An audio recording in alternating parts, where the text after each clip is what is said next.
Under with great virtues, out of compassion, for the sake of this assembly and all living beings, please turn the wonderful Dharma wheel to teach us how to leave suffering, attain bliss and birth and death, and quickly realize non-birth. Cung thính đại đức tâm tình, ý thức pháp hội cập nhật thiết chúng sanh, tình duyên nhiều pháp luân giáo giáo hạ môn, như á liêu chẳng tư vì cô đạt lạc tấu chung vô sanh. Homage to the blessed, noble, and perfectly enlightened one.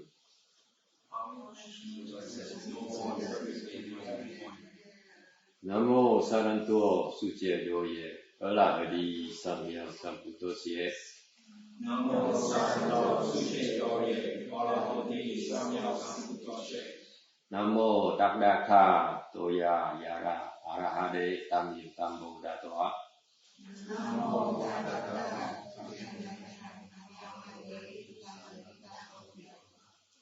From Buddhas and Bodhisattvas, Venerable Bodhisattva, Venerable Shinhua, Venerable Sanghas, or good knowing advisors, Amito Phật, Chư Phật Bồ Tát, Di Đà Bồ Tát, Hòa Thượng Tiên Hóa, chư Tăng Ni, chư vị thiện tri thức, hay chư Đạo Phật.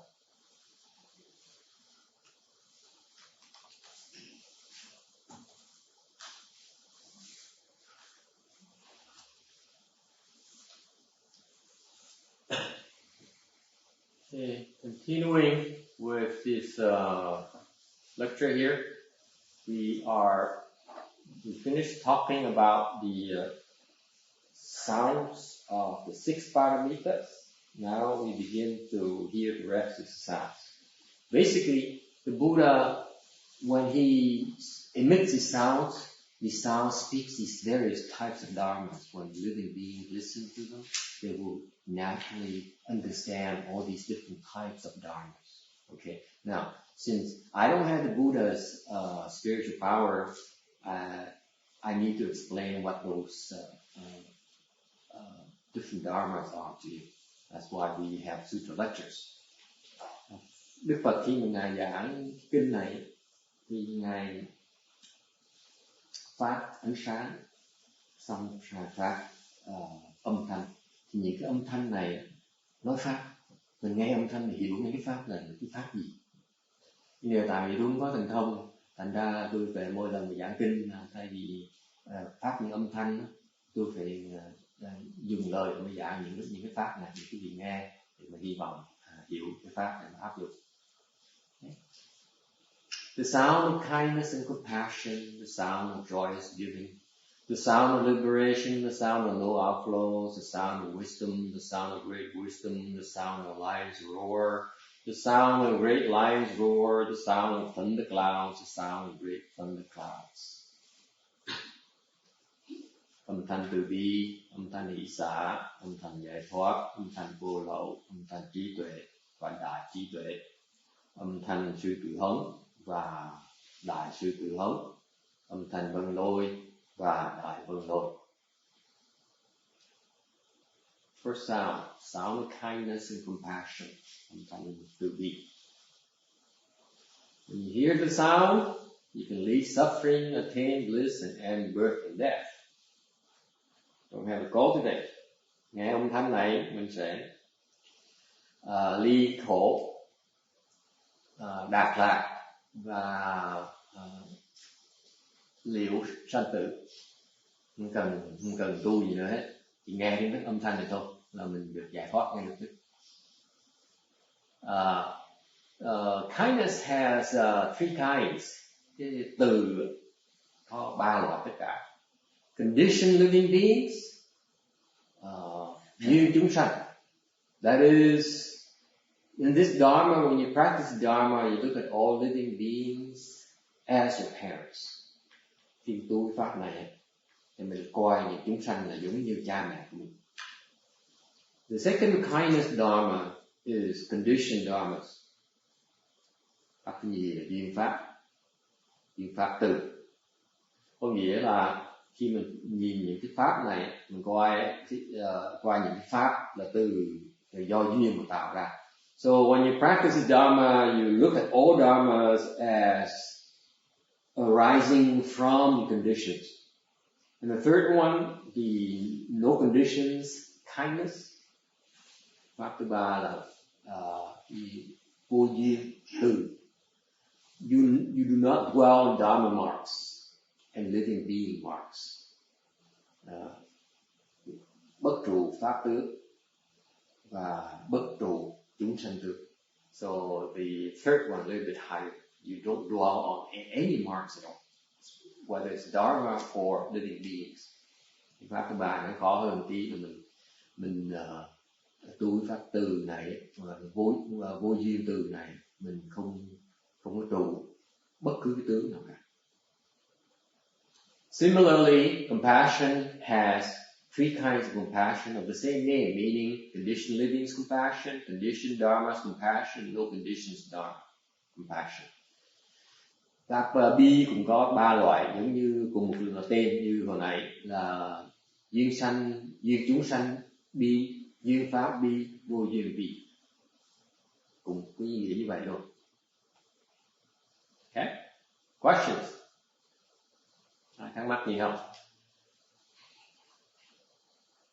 No condition. No conditions? Of course, you don't get it. It's okay. Give it time. Còn nó thắc mắc hỏi người tôi hiểu. Of course. You're not supposed to get it. Không có gì lạ đâu, không có hiểu không sao, từ từ mình đang trồng chủng tử. We planted the seeds right now. I don't expect you to understand what no conditions kindness is or no conditions compassion is. Still soon for you to understand that. But right now, just plant the seed is something called no conditions kindness, no conditions compassion. Bây giờ mình đi trồng chủng tử, mình nói là mình có cái pháp gọi là vô duyên bi, vô duyên từ bi. Okay? It's a high level where basically, let me try to explain to you, see you understand it. If you understand it, then don't come back. Okay? Để tôi cố gắng tôi giảng nghĩa chứ, nếu mà nghe lời giảng nghĩa mà hiểu được thì không cần trở lại nữa. Okay? Nếu quý vị nghe rồi không cần nghe tôi giảng pháp nữa. Because if you understand what I'm going to explain it to you, then you don't need to listen to my Dharma lectures anymore. You graduated. Are you referring to the true emptiness Dharma? Yeah. But it's not the words. You see, no condition meaning it's not based on the cause and effect. Cái vô duyên này, cái pháp vô duyên này nghe cái gì? See, in Vietnamese, it's vô duyên. In Vietnamese, is kind of derogative. It's like what's vô duyên translated to English? Klutzy, sometimes, huh? Cái vô duyên. So Vietnamese, when you say vô duyên, Vietnamese, it's kind of derogative. You say like you so vô duyên meaning you so klutzy, you're such a moron, that kind of thing. But actually, in Vietnamese, the vô duyên here is referred to a Buddhist term that says that is beyond cause and conditions. No, nó quá cái, nó vượt qua cái nhân duyên. See, does it help? Yes. Yeah, but Randy is about to graduate very soon. but going beyond cause and condition, you're talking about true such. the source of beyond that thing. But so beyond cause and conditions, then you have something called the true mark. Nếu mình hiểu cái pháp theo qua cái tướng, qua cái nhân, qua cái duyên, thì mình hiểu theo cái phương diện của cái chân không. Okay? So beyond words. Thomas says, huh? So how do I go to school? How do I teach? You can't teach it. You have to understand. Either you get it or you don't. Tại vì tôi mới chọc ông trò ông đừng học gì đó, thạc sĩ tiến sĩ tôi đi học gì mà bằng cao. Tôi chào ông nói như vậy nếu như mà không có dùng ngôn ngữ sao tôi học được, sao tôi dạy được. Tôi nói là cái này dạy không được, mình hiểu được không hiểu được thôi, không có chuyện dạy. You have to enlighten them or you don't. Okay? Anyone enlightened yet? Anyone got it yet? Almost. Getting there. Gần tới rồi. Anything else? Any other questions?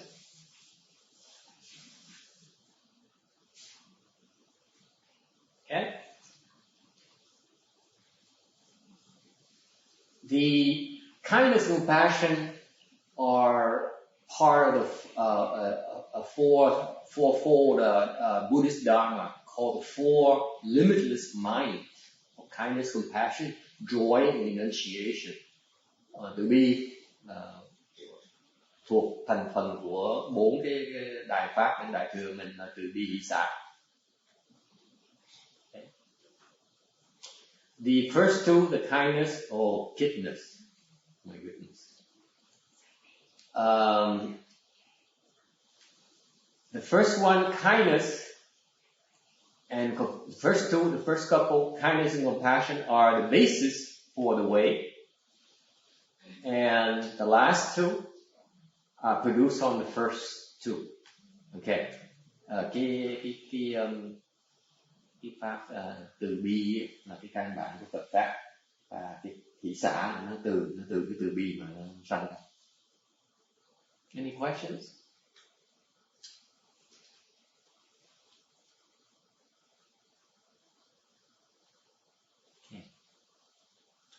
The next sound. Take it easy. It's all right. Yes. Excuse me for interrupting. If kindness and compassion are both the same, They're not the same. Kindness gives joy. Compassion is to relieve others' suffering. They may have the same name, but they're different dharmas. One is to give joy, meaning I will make you happy. okay, maybe I read something wrong. I thought it said that compassion was the same as. No, they're not. Okay? Sound of joy is giving. Âm thanh hỷ.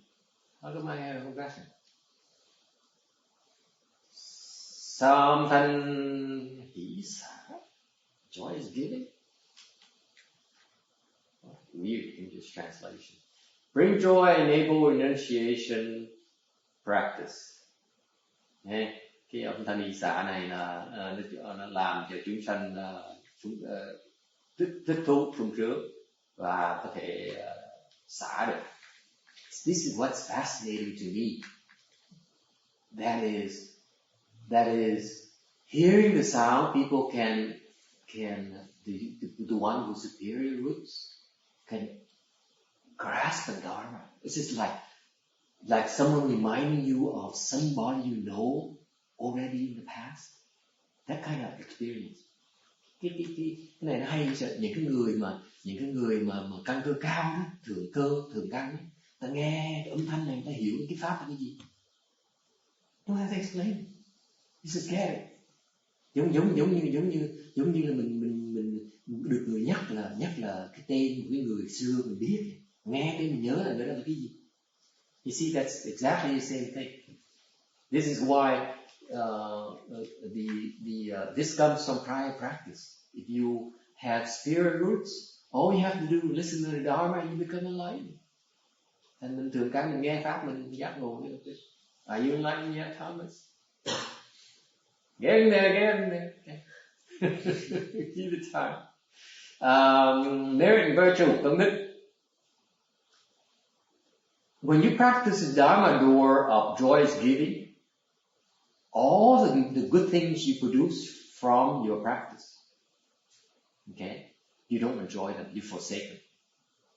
So the Vajra Sutra says that all bodhisattvas do not receive any blessings and virtues.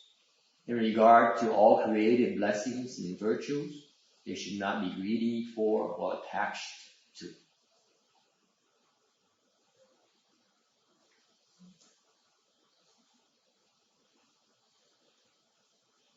Công đức là người Bồ Tát khi tu mình phải nhớ là cái pháp này cái pháp âm thanh nhị xả này là Phật dạy cái pháp đại thừa.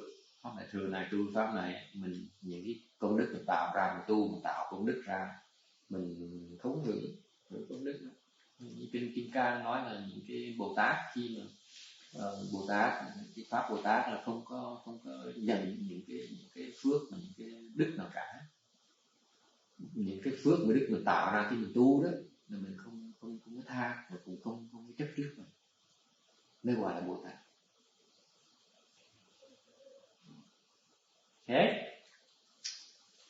so it explains here joy, hỷ là you rejoice in others obtain bliss.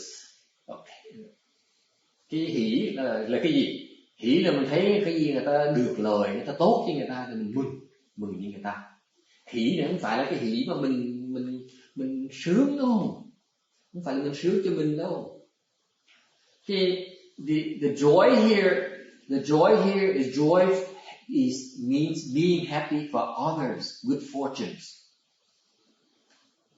not being happy for your own good things. That is selfishness. This joy here is to rejoice in others' advantages. Alright? And renunciation is that you're able to have no enmity, nor love. Xả là không có sân mà cũng không có yêu nữa. Yes? Any questions? How is it? It's a funny way of explaining renunciation.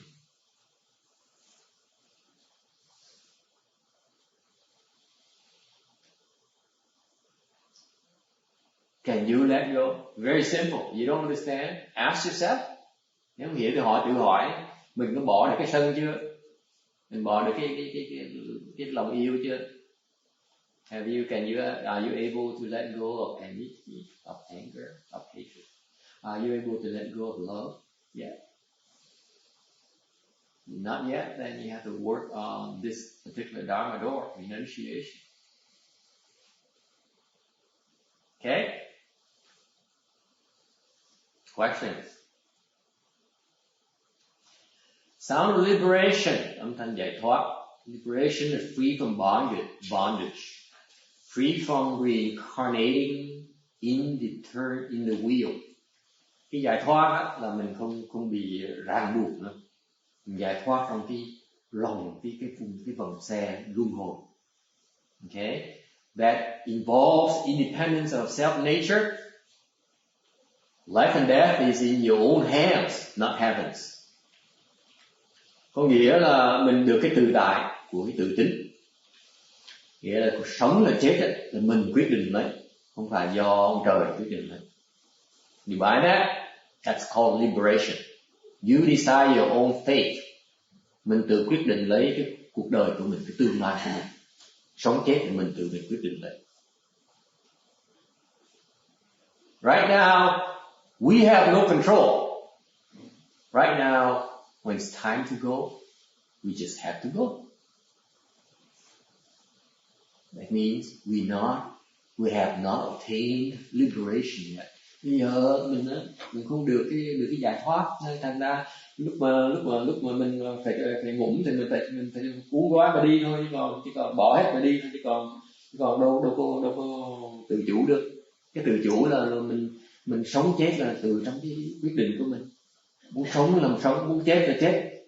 You can live and die at your own free will. Tự quyết định lấy, không phải do ý trời. It's not depends on the heavens. What does it mean by heavens? You didn't know that heavens has a saying on the duration of your lifespan. Quý vị không biết nữa. Trời có ảnh hưởng vào cái mạng sống của mình, có thể làm ngắn cái mạng sống của mình.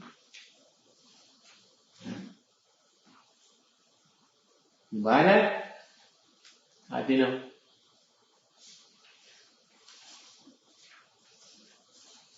It is sad that if you are so bad, so evil, your life can be cut off short by heaven's will. Nếu như mà mình quá ác thì mấy ông trời cũng có thể cắt ngắn cuộc sống của mình. Master Shen Hoa quoted in China, thầy Tiên Hóa thầy kể chuyện bên Tàu. Bữa kia ta đi trong cái làng ta thấy cái xác người kia bị sét đánh chết. Thì sau lưng nó có một cái có những cạch những chữ Tàu. So in a small village there they found a body of a man who was struck by lightning. On his back there's some scribbling, some Chinese writings, and no one could make sense out of it. Okay, it appears to be like Chinese characters, but no one can make sense of it. Giống như cái chữ Tàu không đều đọc ra, không ai đọc ra được. Bỗng nhiên có người kia ta lấy cái tay, ta lấy cái viết, ta gạch cái chữ ngay cái xương sống, gạch. Then so a wise person took a look, and then he drew a line right in the middle of the man's back, right in the spine, and then everyone could read it. Then the characters made sense. Thành phải đọc được cái chữ đó, chữ Tàu đó, đúng là chữ Tàu. Chữ Tàu nói gì? Tàu nói là cái người này á là ác quá nên bị chết. The writing says this man is very evil. He deserves to die by lightning, to be struck by lightning. It turns out people who then recognized the man and knew that this guy is a rice merchant. They nhận được ông này là cái người bán gạo. What he does is that he's been a rice merchant for a long time, very, very filthy rich. Ông này cũng giàu dễ sợ, bán gạo còn giàu dễ sợ. Có ai đầu cơ tích trữ gạo không? Anyone who in the business of selling rice? I'm not touching any soft spot here. Ông xúc phạm ai hả? Okay, then I continue. The way he does is that he wets the rice. Ông ngâm nước. He wet the rice? He wets the rice. He puts the rice in water. Also, it weighs heavier. So it weighs heavier. Sometimes they put little sands and pebbles. Yeah, sometimes. But this guy puts water in that, and so it weighs, it's heavier, and therefore he makes more money. And the villagers are so stupid. Anyway, excuse me. Now I'm insulting a Chinese. You see, every week's like that with me. But you see, these villagers are so naive. They don't know better. Okay. Tại cái làng nhỏ mà khi mà ông ngấm nước trong gạo rồi ông bán gạo như vậy, dân ta mộc mạc, dân làng làm xa mộc mạc ta đâu biết từ xưa nữa, thành ra người ta cứ mua, thành ông cứ bóc lột dân chúng mà không giàu vậy sao? Nhờ cái độ dân chúng ngày thì nghèo, gần đói, So he overdid it. He made too much money and overcharged these poor villagers to the point where the heavens became angry at him and struck him dead. Tới cái độ mà trời giận và đánh chết him như thế. Okay. Heaven's mandate. Okay. Independence, tự tại là gì? Có hai loại khác nhau. Hình thức tự tại và căn bản tự tại. The two kinds of independence of consciousness spirit and independence of inherent Buddha nature.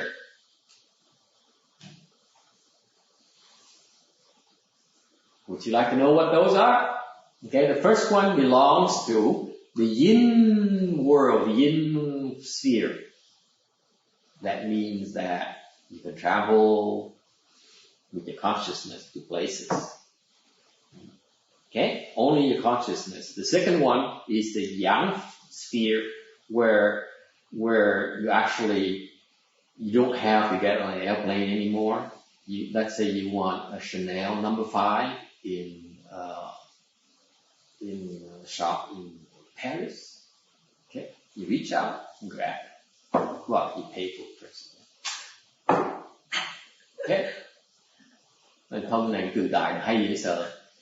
Về thần thức tự tại là điểm âm á, thì mình cái thức mình nó đi xa, mình phóng xuất được.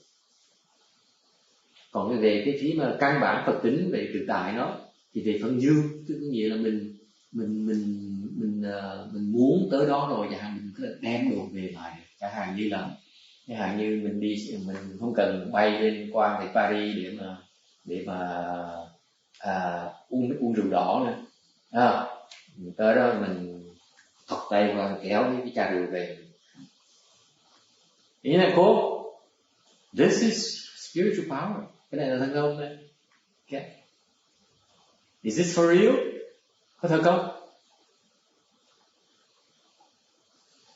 The first one is what the Taoists are known for.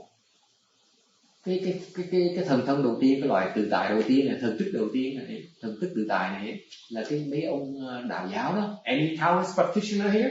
Có ai theo đạo giáo không? This is what xuất hồn đó mà, cái pháp xuất hồn của họ đấy. This is what the Taoists refer to as the astral body, the yin body, the baby that comes on top of your head, that travels. The Taoists have that dharma. I remember there's a bunch of Taoists who get together and they practice the dharma, and say, so they try to send the astral body out, and then nothing happens, and one guy begins to say, "Oh wow, it looks so beautiful. Paris is so nice this time of the year."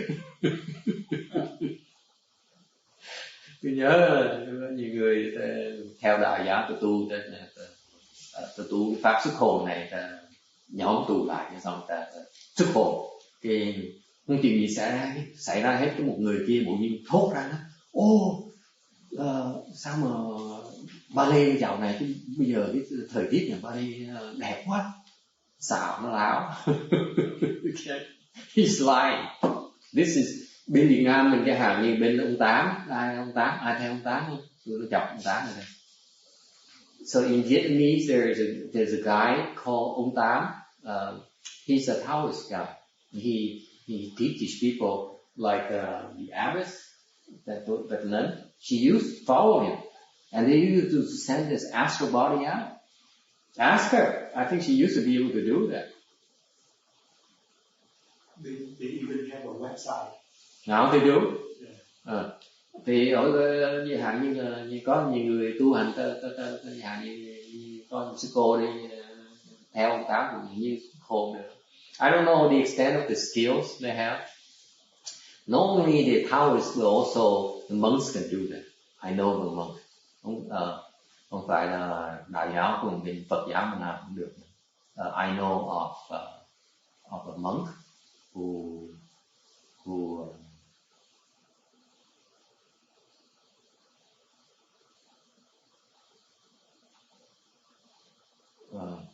Anyway, let me skip that because I don't want to offend too many more people today. Basically, I realized that people, some monks and nuns, have this ability. They came and spy on me, and they didn't think that I know. Tôi bị một vài người xuất gia tới dùng cái thân tích tự tại tới ăn cắp pháp. They came to steal my dharma. They watched me. Particularly this guy, he came to watch me.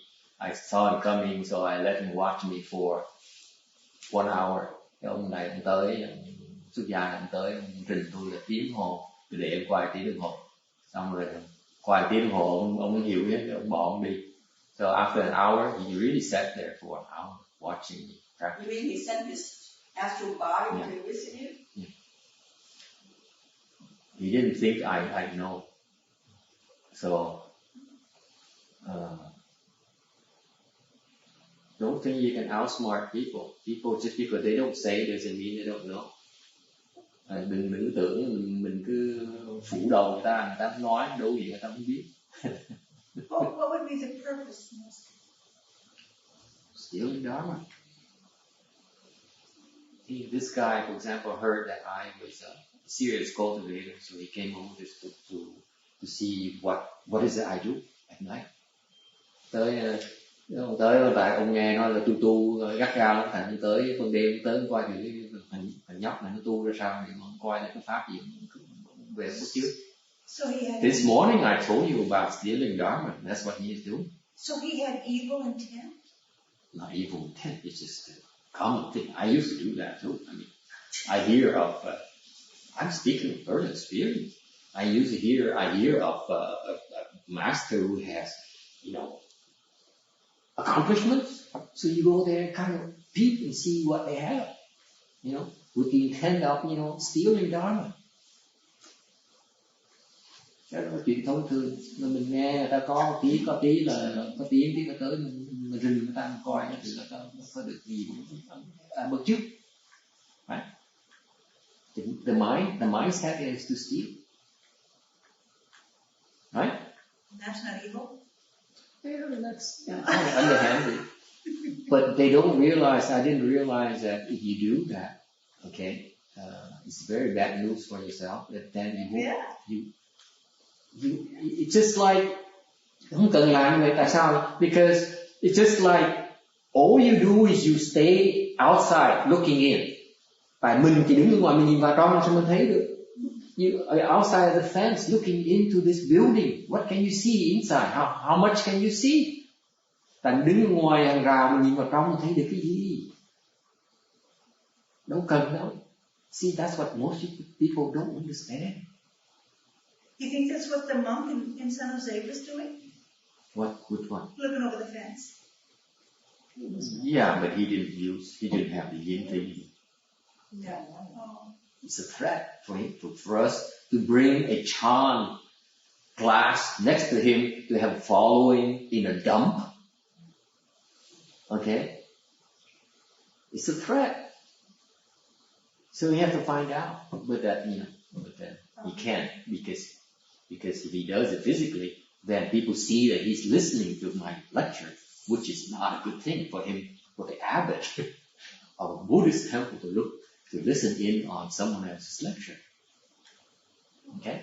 But that's a small thing.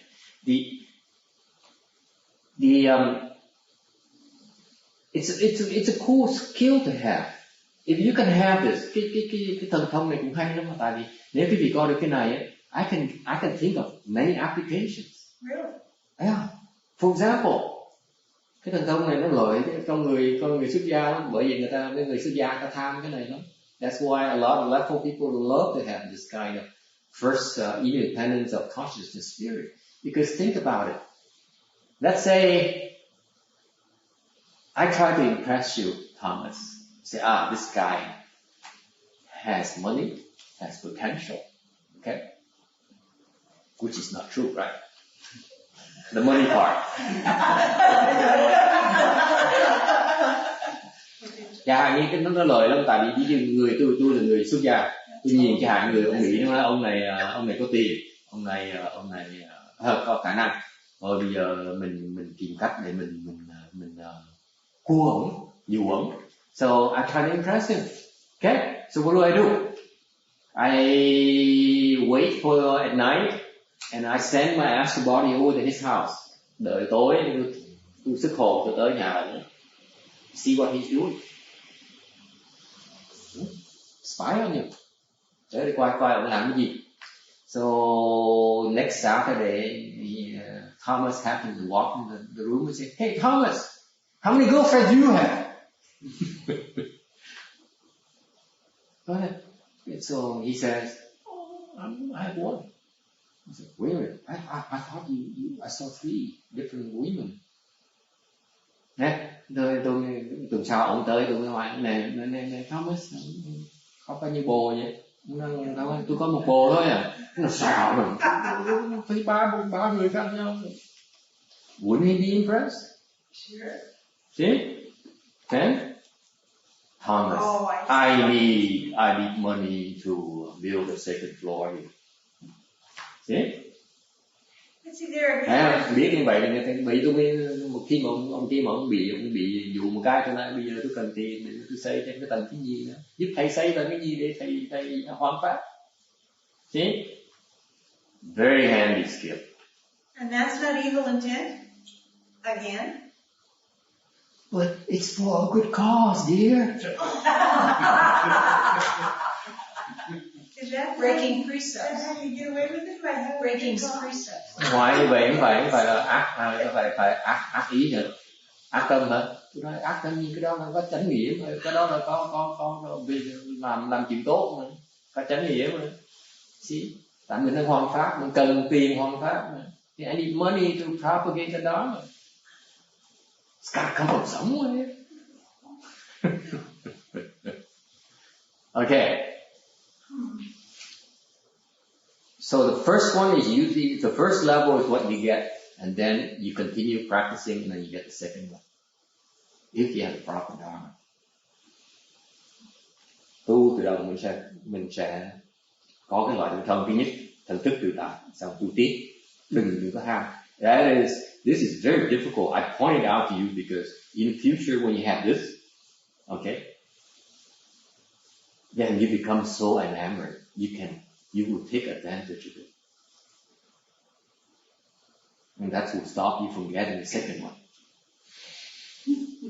Tại một khi mình được sức hồn rồi, mình thích để sao mình kẹt một cái là mình chấp trước một cái mình không tu nữa thì không bao giờ mình đạt được cái thứ nhì. Cái thứ nhì mới là chính, mới là vui. Okay, don't get stuck, don't stagnate. Could you give me an example of something that would be a good reason to have this?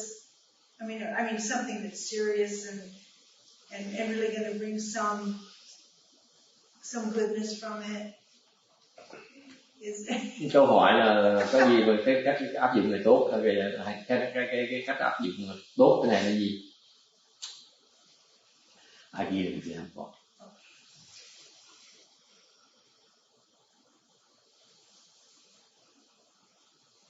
I take a consciousness to the heavens to listen to a Dharma lecture. Ví dụ là gì? Ví dụ áp dụng tốt của thần thức tự tại là gì? Là mình dùng cái thần thức tự tại này, mình kéo cái thần thức một người học trò lên trên trời để mình nghe giảng pháp, mình nghe giảng kinh, nghe kinh. Okay? Yes. Even if you can do the astral body thing, I can. I mean, you said about listening to a lecture in heaven. Do you need enough blessings to be able to listen to the lecture, even though you have that? That's all included. Yeah, just like you buy a ticket to fly to Met to watch the opera. It's all included, right? So, yes. Does it answer your question? Yeah. It should. See, that's one That's particular selfish. application. Okay? But it's only one form. There's so many more. Cái này là một cái loại thần thông thôi, chứ còn thiếu nhiều loại. You don't need to send your astral body. Đâu cần phải gửi cái thần thức. Tại vì nó quảng cáo quá nên là mình phải nói chuyện thần thức thôi. Because it's so heavily commercialized and advertised, so that's why you need to comment about it. You don't need this to know. You want to listen to the lecture, you open your heavenly ear, you listen to the lecture. Muốn nghe giảng kinh trên trời thì mở cái thiên nhĩ nghe thôi. There's so many more options. It's not the only one. To me it's too much work. Bạn cảm nhân tôi nó đi ra mệt quá, xa mệt, too slow, and there's limited range. What if you want to hear what happens outside of this Buddha land? Nó vừa mệt nó bị eo hẹp. Chẳng như mình muốn biết gì xảy ra ngoài cái Phật đồ này làm sao nhỉ? Cái tuổi thần thức tự tại nó thường nó bị kẹt, nó bị nó có cái phạm vi. So it naturally happens. There's nothing to attach to. I know among you there's people who want so bad to learn how to learn spiritual powers from me. That's why if that's what you really are after, you're wasting your time, because I can't teach you that. Có thể có một số người muốn học thần thông tôi nói như vậy phí bây giờ, tại vì tôi đâu biết thần thông tôi dạy được, nếu tôi phải có tôi mới dạy được. Anh phí bây giờ. Và khác là as long as you're here, let me remind you that don't go for spiritual powers. Tại vì cái gì tới rồi tôi nhắc lại, đừng có tham thần thông là cái thoại tầm thường. Okay? Yeah, thần thông thành dễ đồng tiền hơn. Tôi có thần thông tí thì tôi dễ dụ quý vị hơn tí thôi, nhưng đều cái đó nó tạo nhiều phiền. The spiritual powers makes it easy for me to pick your pockets and impress you and pick your pockets, but it creates karmas that you will not want in your life. Okay? There's a price. Nothing ever free. Just work hard. Okay? Questions? Okay.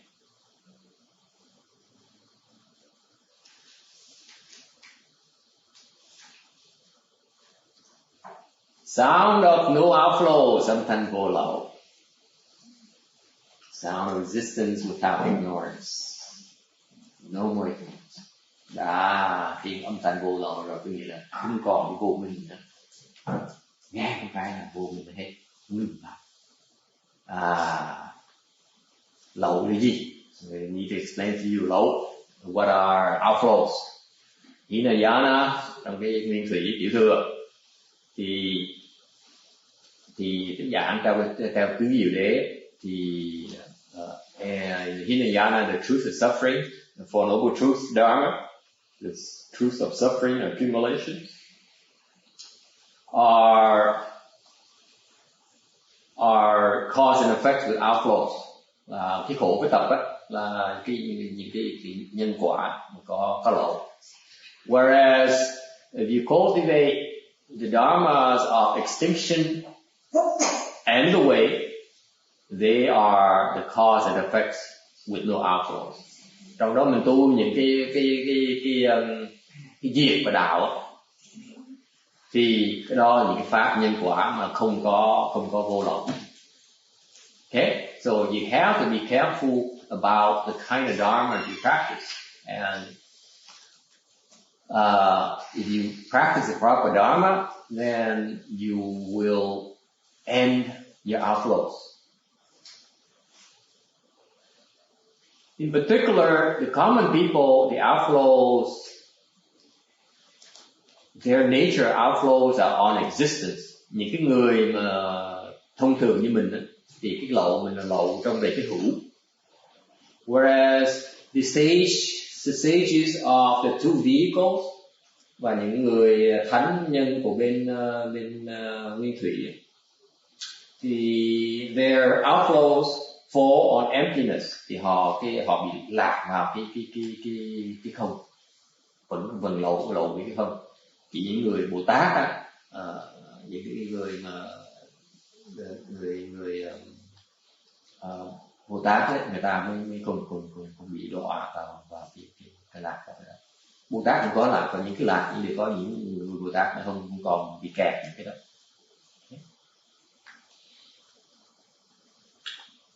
Now, this higher world's true teaching substance is pure at the sound. Tứ phương chân giáo thể thanh tịnh tại âm thanh. Okay, the sound is used to propagate the Buddha Dharma, and the sound can also help attain Nirvana bliss. Cái âm thanh được dùng để mà hoàn pháp, mà âm thanh cũng là dùng âm thanh thì mình có thể đạt được cái lạc của Niết Bàn. Okay? Sound is very important in our world. That's why we use, this morning I explained to you that, bởi vì cái quan trọng của cái âm thanh trong thế giới mình ấy. Bởi vì sáng tôi mới nhắc lại cái pháp của Quán Âm như vậy. This morning I talked about the one yin Dharma door, using your ear organ to cultivate. Okay. Very, very suitable for our world. Nó rất là thích hợp cho cái thế giới tam lạc của mình, cái quả tam lạc của mình. You use your ear organ to break through ignorance. Dùng cái âm thanh, quán cái âm thanh để mà phá cái vô minh của mình. Sound of wisdom, âm thanh trí tuệ. Wisdom is the absence of stupidity. Okay, cái trí tuệ là không có vô minh. Okay. Notice here.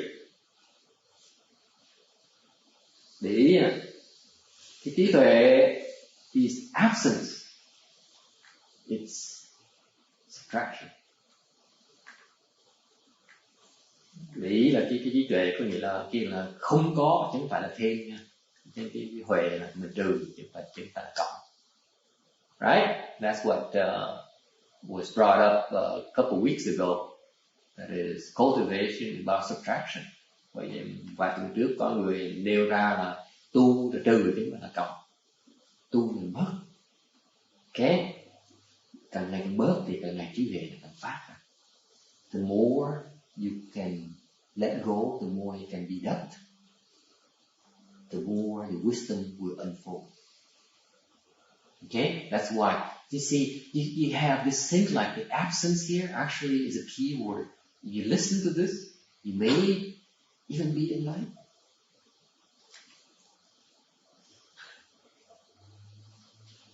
Tại cái việc nghe pháp cẩn thận, cái chữ nó quan trọng, cái chữ nhìn chữ dùng nó quan trọng, Phật pháp này nó thâm thúy như vậy.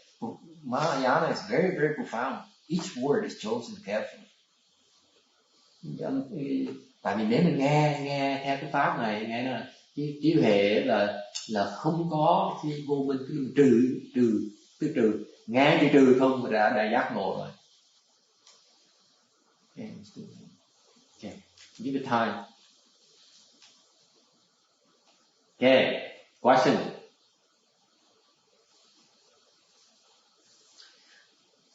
Yes, no? Stupidity can become wisdom. Good news.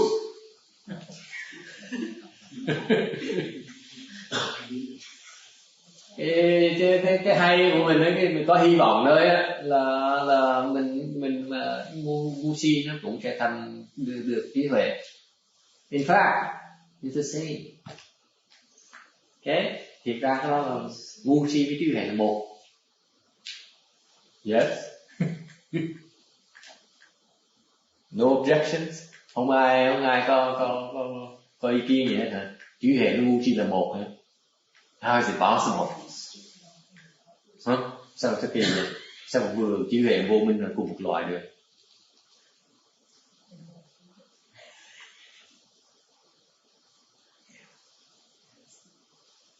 The Taoist Dharma has explained it very well. Cái bên đạo giáo họ dạy nghĩa cái đó hay. Nói rằng là mọi chuyện khi nó tới cực hết á, nó chuyển, nó thành như giống nhau. When you reach something to the extreme, it changes, it flips. Like a pendulum, giống như cái đồng hồ vậy đó. Khi mà tới cái vực, cái cực, quá cực nó rồi, tự động nó phải đổi. So when you reach the extreme in pendulum motion, you have to reverse direction. So you become extreme stupidity, you reach extreme stupidity, you're so near to wisdom. Someone is giggling. Bởi vậy, tại vì như cái đồng hồ khi mình tới cái cùng cực của nó rồi, tự động nó phải đổi hướng. Thì bởi vậy khi mà cái cực cùng của cái sự ngu si là rất là không khác gì cái trí huệ. Yes? No? I'm smiling, Master, because I'm really working very hard. On the wisdom or the stupidity part? Which one, yeah. Which one? You go ahead and pick one. One the same anyway. That's a trick question. My question. Well, but it says it can become wisdom, not that it will. They're the same. No, it's not. Absence of one is the other.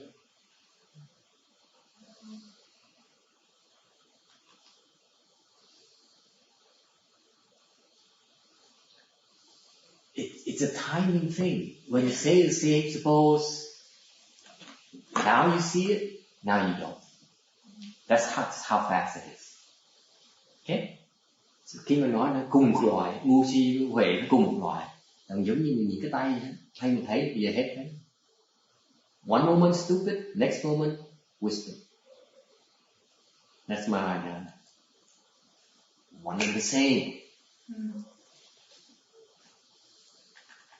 Okay? That's a layman's explanation. It's more than that. Cái đó tôi giảng một cách thô sơ như quý vị thấy nó làng đồn như vậy. Ngu si huệ, just like that. See that? Wisdom and stupidity, just like this. This is how sages are. One moment you see them as so stupid, next moment you're so wise you can't even tell. Isn't it fascinating? That's how rich the world is, Thomas. You don't have to be on that side of the fence and say, hey, I'm wise. I made it. Bởi vì cái đại thừa nó hay ở đó là mình cứ đổi hoài. Ok? Chứ không phải mình phải cần một khi mình trí huệ có nghĩa là mình phải ở trong cái trí huệ mình thì nó vào cái ngu si được. Trí huệ nhảy vào ngu si nhảy vào trí huệ. Nó đổi như là được thay áo vậy, như cơm bữa vậy đó.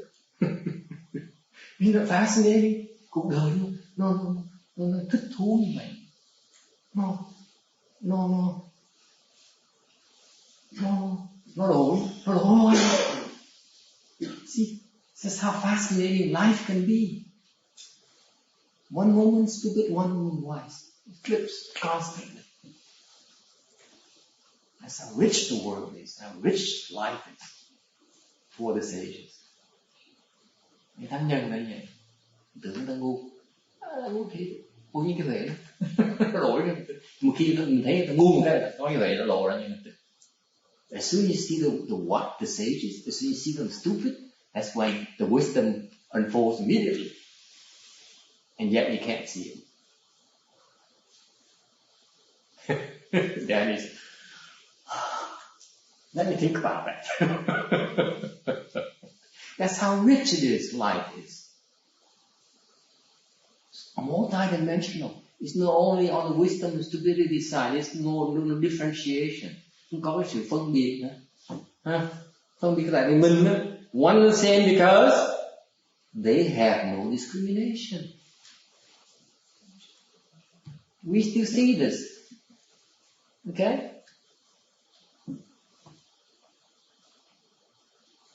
They have no more discrimination. That's why it's one and the same. It's even richer than I just described to you.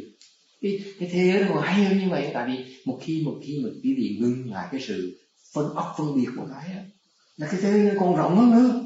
Hôm nãy tôi mới nói là đi chơi đó. The while ago I was telling you about the fun of being able to flip, right? At will. And no one ever knows, no one ever be able to understand your state. But cái vui mà đi vô đi qua đi lại mà không ai thấy mình kịp hết á. Ok? Mình lãng độ như vậy đó. Nhưng nếu quý vị tiếp tục tu đến cái độ mình có thể vào, mình còn không cái óc phân biệt nữa, nó còn rộng hơn nữa, nó còn vui hơn nữa. It's even more fascinating when you stop your discriminating mind. It's so much richer, so much more inconceivable.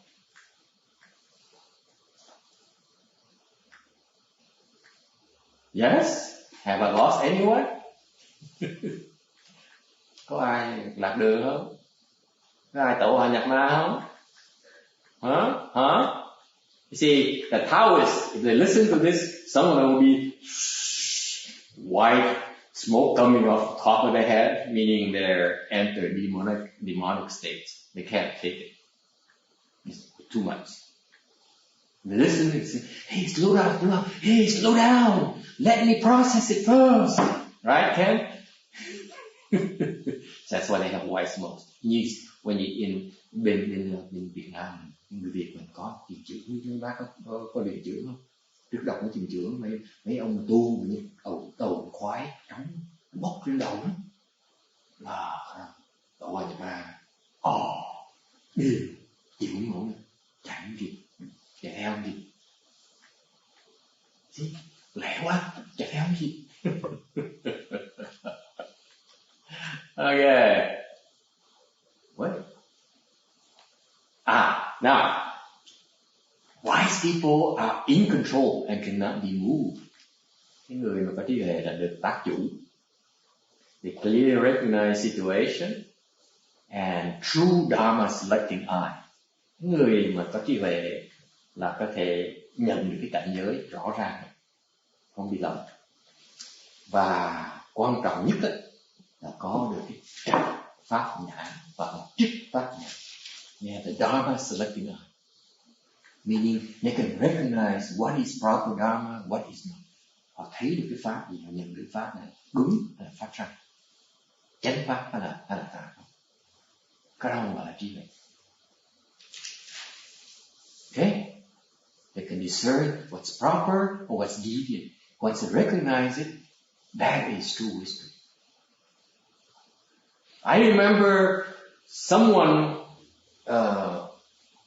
có một cái người học trò cứ every week, mỗi tuần đó, cái người này gửi tôi cái email. Every week he sends me email. Thế ông này ông gửi tôi cái email, ông hỏi này cái người xuất gia đó là sao? Cái ông hòa thượng này, nổi tiếng hòa thượng này là sao? Thầy nghĩ ông là sao?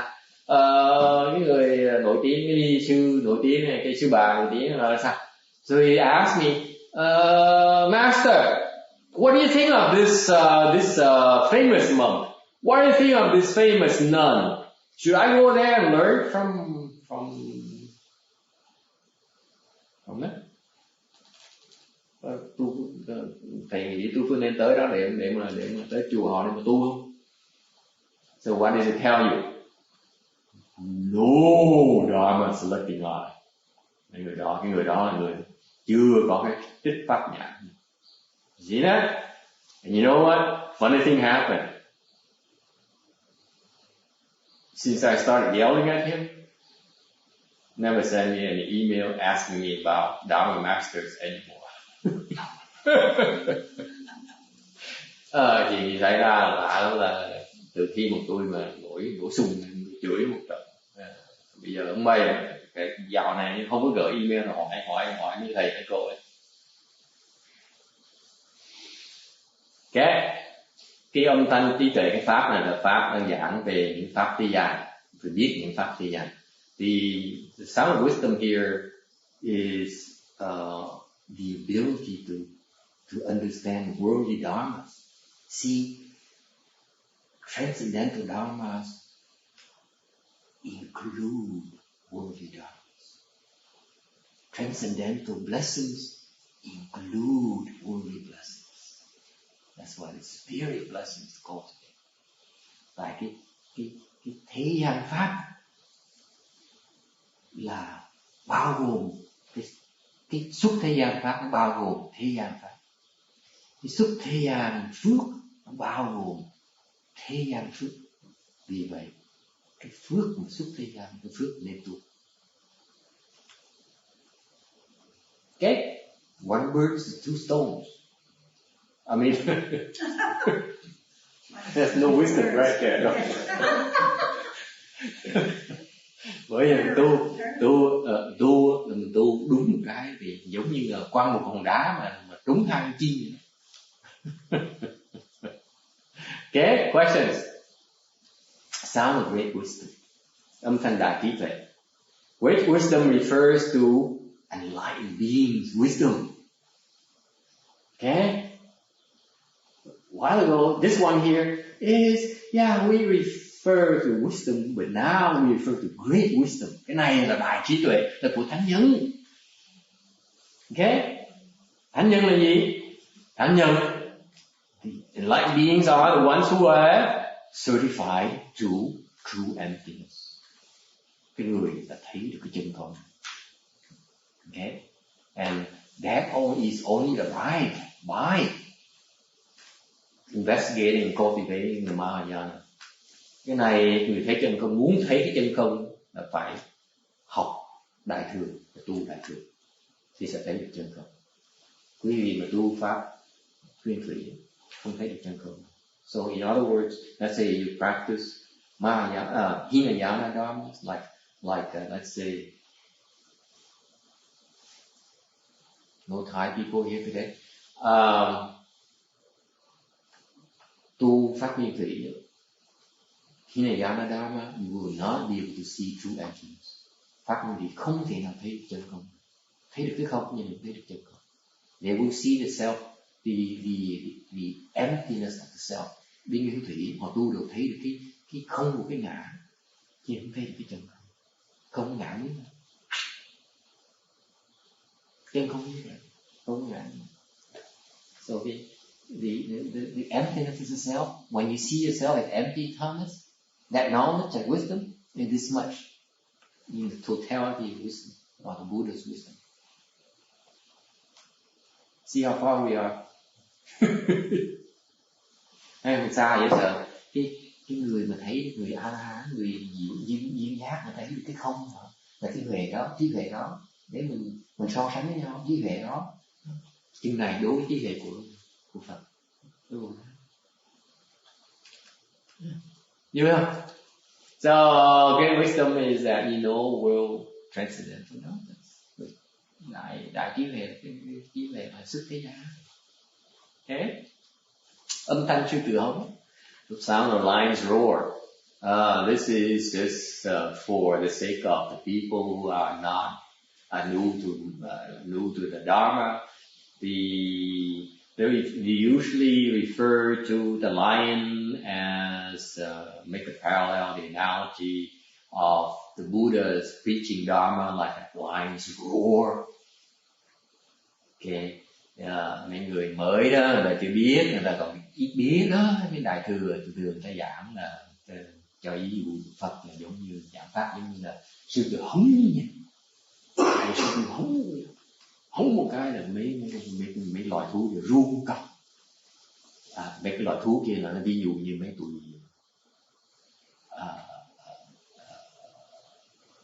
ngoại giáo. So the lion refers to the Buddha. And the other beasts, okay, frightened and to the knees, refer to the externals. That's the difference. Trust me, folks. Okay, it is a frightening experience or eternity. Những người ngoại giáo ta nghe những cái lời, những cái đại pháp đại thừa này kinh hãi, sợ không thể tưởng.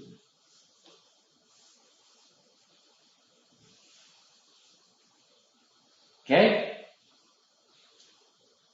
so the sound of lion's roar here explain the three vehicles: the vehicles of the arhats, the prajna Buddhas, and the bodhisattvas. Okay, cái âm thanh sư tử hống này là giảng ba cái thừa, tam thừa. Mấy ông A La Hán, mấy ông duyên giác, với Bồ Tát. And of course, there's a sound of great lion's roar, which explains the one vehicle dharma. Okay. Thì âm thanh đại sư tử hống là giảng về một nhất thừa thôi. Yeah. Nhất thừa thôi. What's the difference? Cái đại là great refers to the state of Buddha. Đại là của Phật rồi. Nhất thừa đó. Phật là có một thôi, không còn gì nữa. Còn khi mình chưa tới trình độ đó thì mình còn thấy ba. You see?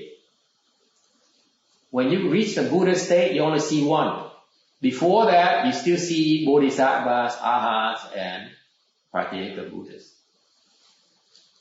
Now that sound of thunderclouds, âm thanh vang lôi.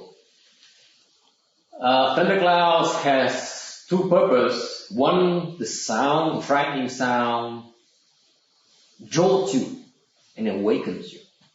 Cái âm thanh, cái sét đó, cái sấm đó, nó làm cho mình giật mình, thức tỉnh mình được. And then it's followed by rain, which nourishes our roots. Sau đó thì có mưa để mà nuôi dưỡng những căn của mình. So making the sound of thunderclouds here is to make appearance in the sound world to speak dharma. Âm thanh vang lôi này là xuất hiện trong cái cõi ta bà để mà giảng pháp. The sound of great thunderclouds, âm thanh đại vang lôi á. Đại là ở cái chỗ là mình có thể tức tốc thành tục chúng sanh. The greatness is in the lightning fast ability to help us through our difficulties and mature our roots. And this refers to the ability to speak Dharma all over the universe, the Dharma realm. Dharma realm refers to the universe as more commonly known. Thì cái đại vạn vân lôi này là nói mô tả cái cảnh giới mình có thể giảng pháp thì trong tất cả cái pháp giới, tất cả Phật độ đều có thể xuất hiện ra để mà giảng pháp. Okay. So there's a saying says manifest bodies like clouds speak dharma like thunders. Hiện thân như vân thuyết pháp như nổi. That's how bodhisattvas and Buddhas do it. Đó là những Phật Bồ Tát, những cái pháp của Phật Bồ Tát. Okay? Questions? Now, so far you have all these sounds. Okay?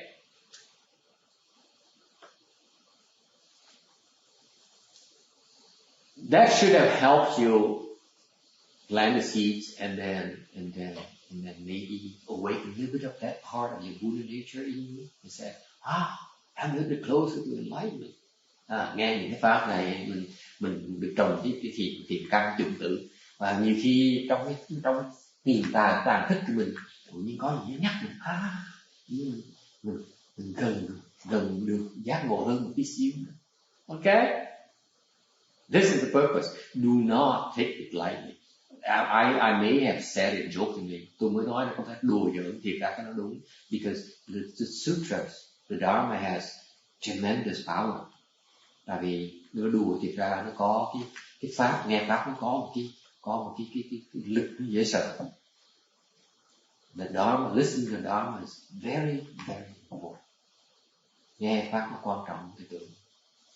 Because there are things in you that you can't have no way of fathoming.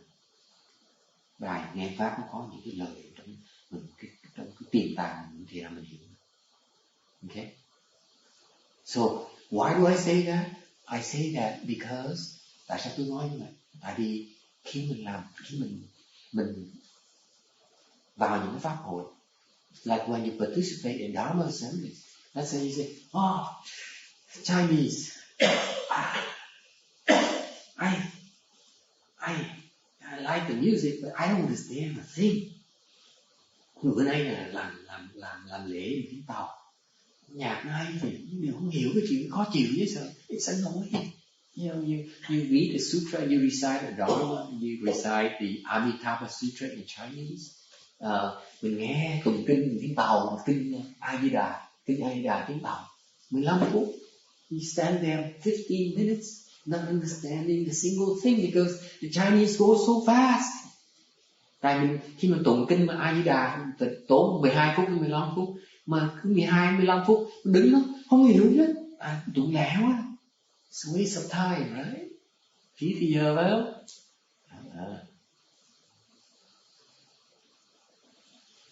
Magical things happening inside. That's the power of the Dharma.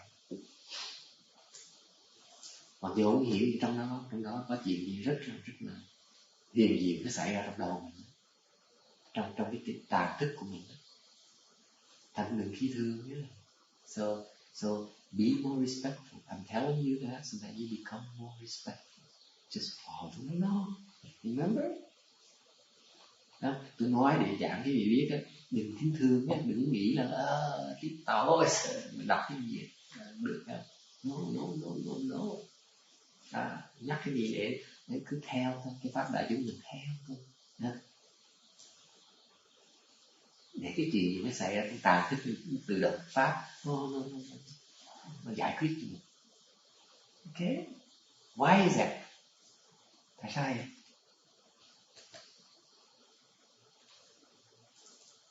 Because it works on the ghosts.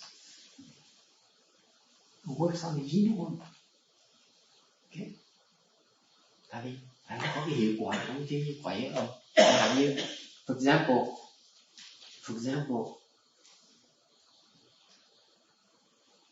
example, traditionally in China,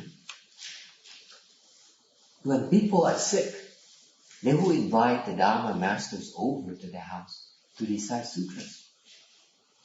And lo and behold, they got cured.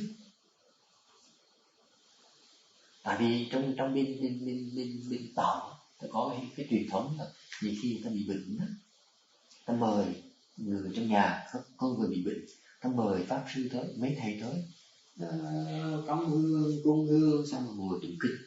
So they offer the incense and then they recite sutra. Okay? And bệnh lành. That's the power of the sutras. The reciting the sutra has that kind of power. It dispels darkness. Tụng kinh nó có cái hiệu lực như vậy. Ban đem ánh sáng. Okay? So there's a lot more than you think. Lot more than meets the eyes. All right. Questions? Are the manifest bodies in the Dharma Master? Or is it everyone trying? Manifest bodies as numerous as there are living beings.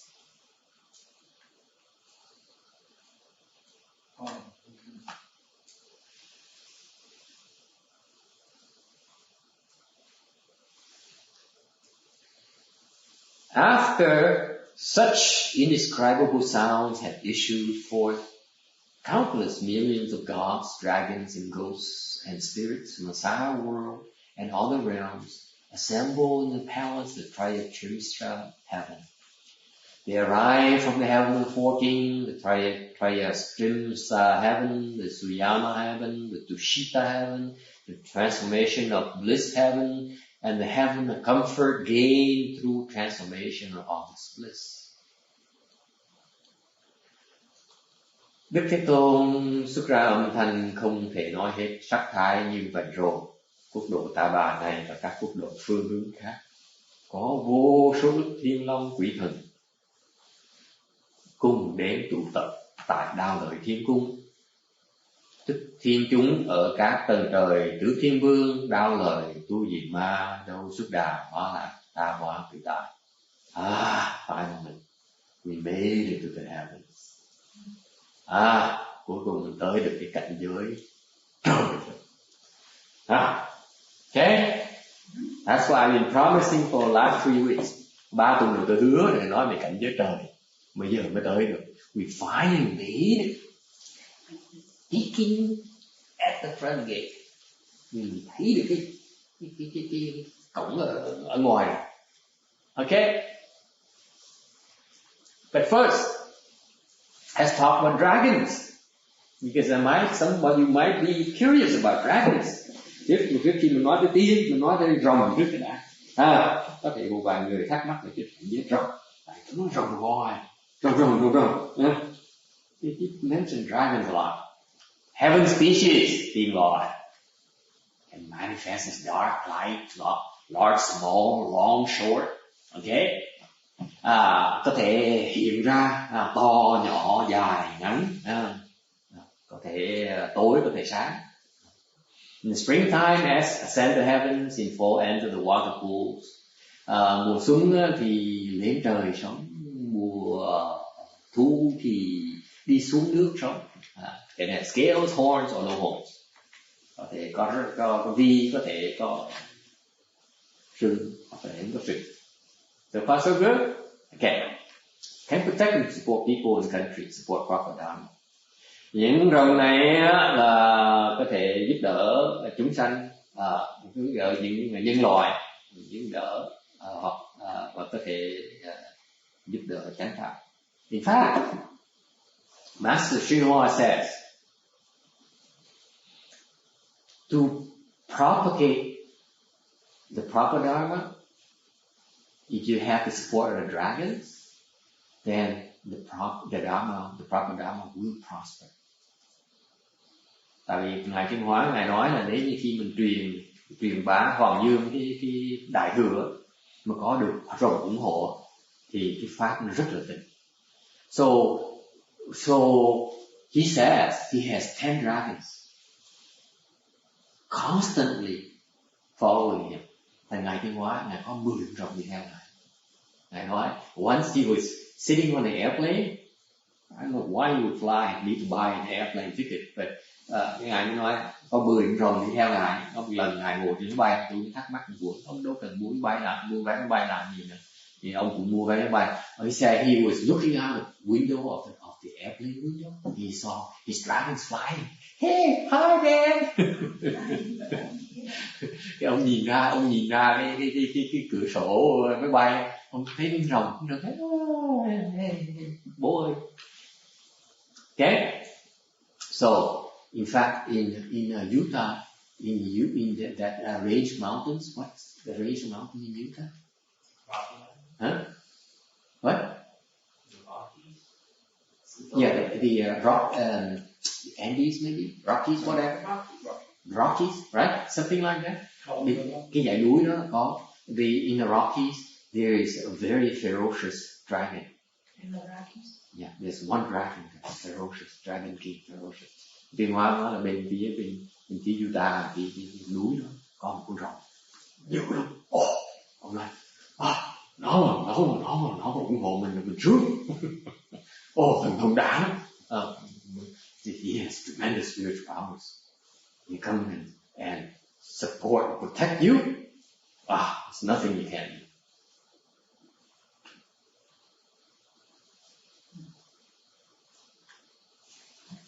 Four kinds, 4 loại rồng.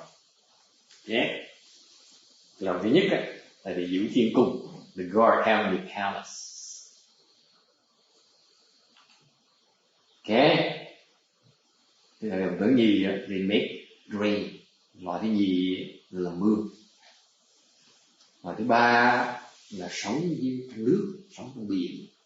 The third kind lives in the oceans, particularly. They have dragon palaces in oceans. Didn't know that, huh? Didn't know that, huh? Did you? Isn't that fascinating? That's where dragon palaces are. It's not where Aquaman is. It's where the dragon kings are. There's no Aquaman. It's actually the dragon kings that manifest as the Aquaman. Nói tôi đùa họ, tôi nói là ở dưới biển là mấy rồng mấy vua rồng sống đó, không có phải Aquaman đâu, vua gì Aquaman tiếng Việt là gì? What's Vietnamese for Aquaman? Bên tụi Mỹ nó có gọi là Aquaman đó, gọi là anh hùng Aquaman đó, là sống trong nước trong biển. Tôi nói ông không có đâu, thiệt ra ông đó thiệt ra là vua rồng đó. See?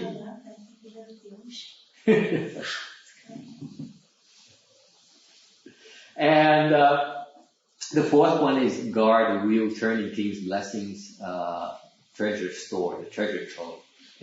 Là họ cái loại thứ tư, họ giữ những cái kho vàng, kho tàng của mấy chuyện vương vương. Mấy chuyện vương vương giàu lắm, họ giàu dễ sợ, giàu nhất thế gian này, nên họ cần người giữ. You see? Because these wheel turning kings are the wealthiest people on earth. Bill Gates or Warren Buffett is nothing compared to what these guys are in terms of wealth.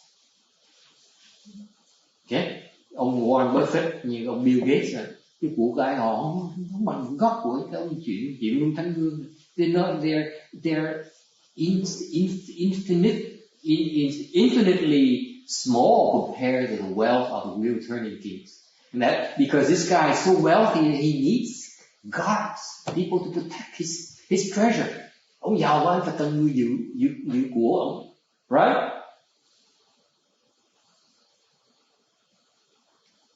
Four kinds. There you go. Four kinds of dragons.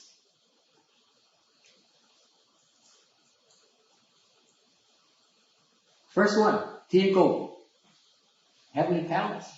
Why do you have it? They are actually propping them up so that they don't fall. See that? That's part of your blessings. Our heavenly blessing is that you live out there in the clouds, and you have dragons who actually are propping you up. Just like in our we have what? Atlas. Giống như thế gian mình á. Bên cái ông trời họ có cái phước cái máu họ có những cái thiên cung họ bay trên không trung thì có những con rồng nó đỡ nó cõng cái đó lên. Giống như thế gian mình có cái ông thần và ông Atlas, right? In our we have Atlas to support our globe, right? Same kind of concept. Where do you think that God they stole the idea from? Vì nghĩ là họ biết cái ý, họ cắt cái ý đó từ đâu? Từ mình Phật giáo đại thừa gì đâu đó. See, that's where the Greeks stole it from. Mahayana. That's my version of the Greek classics. See? So now you know. A few weeks ago we explained about why these palaces are floating in the air. They float. They stay afloat because of these dragons are propping them up. It's their blessings. Think about it. If you are a bad guy, you go near this heavenly palace, you see you have got a glimpse of a dragon, would you dare come any nearer? You don't need ADT for it. All those surveillance companies. Tôi nghĩ coi, nếu mà có được cái phước mà sống trong cái thiên cung trên không khí đó, mình những người mà có mình muốn tới ăn cắp đó, người ta ai tới đó mới trộm nhìn thấy rồng cái là phú vía chạy, đâu dám tới gần, đâu cần phải thuê mấy cái hãng đừng tới căn nhà mình đâu. You see that? That's the blessing. Right here we have to pay ADT or the surveillance companies $200 a month to look after your house and your precious furniture and jewelry. Như đây là mình phải trả mấy cái hãng ADT nó tới nó canh chừng mình để quay canh chừng nhà, canh chừng của cải của mình.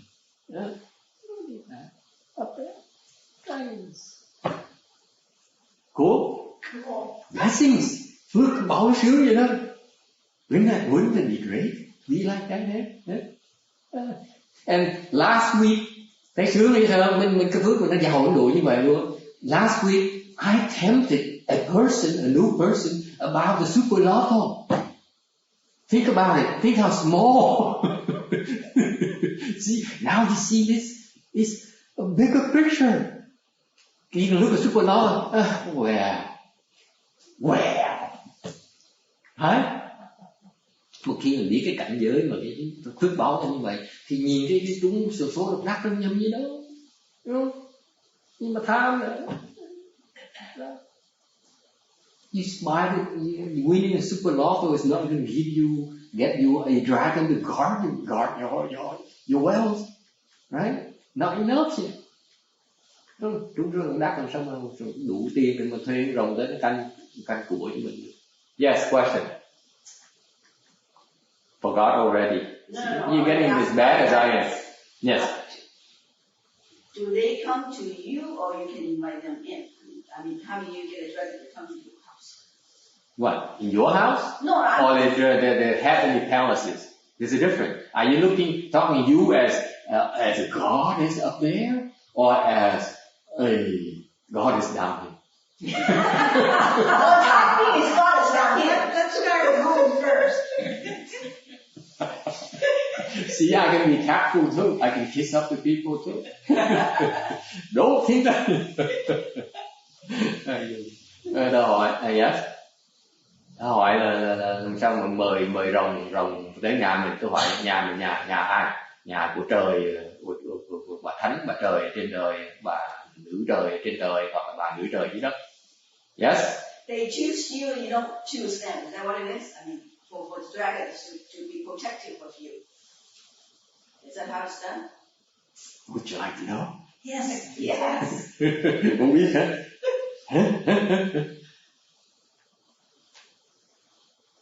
Depends.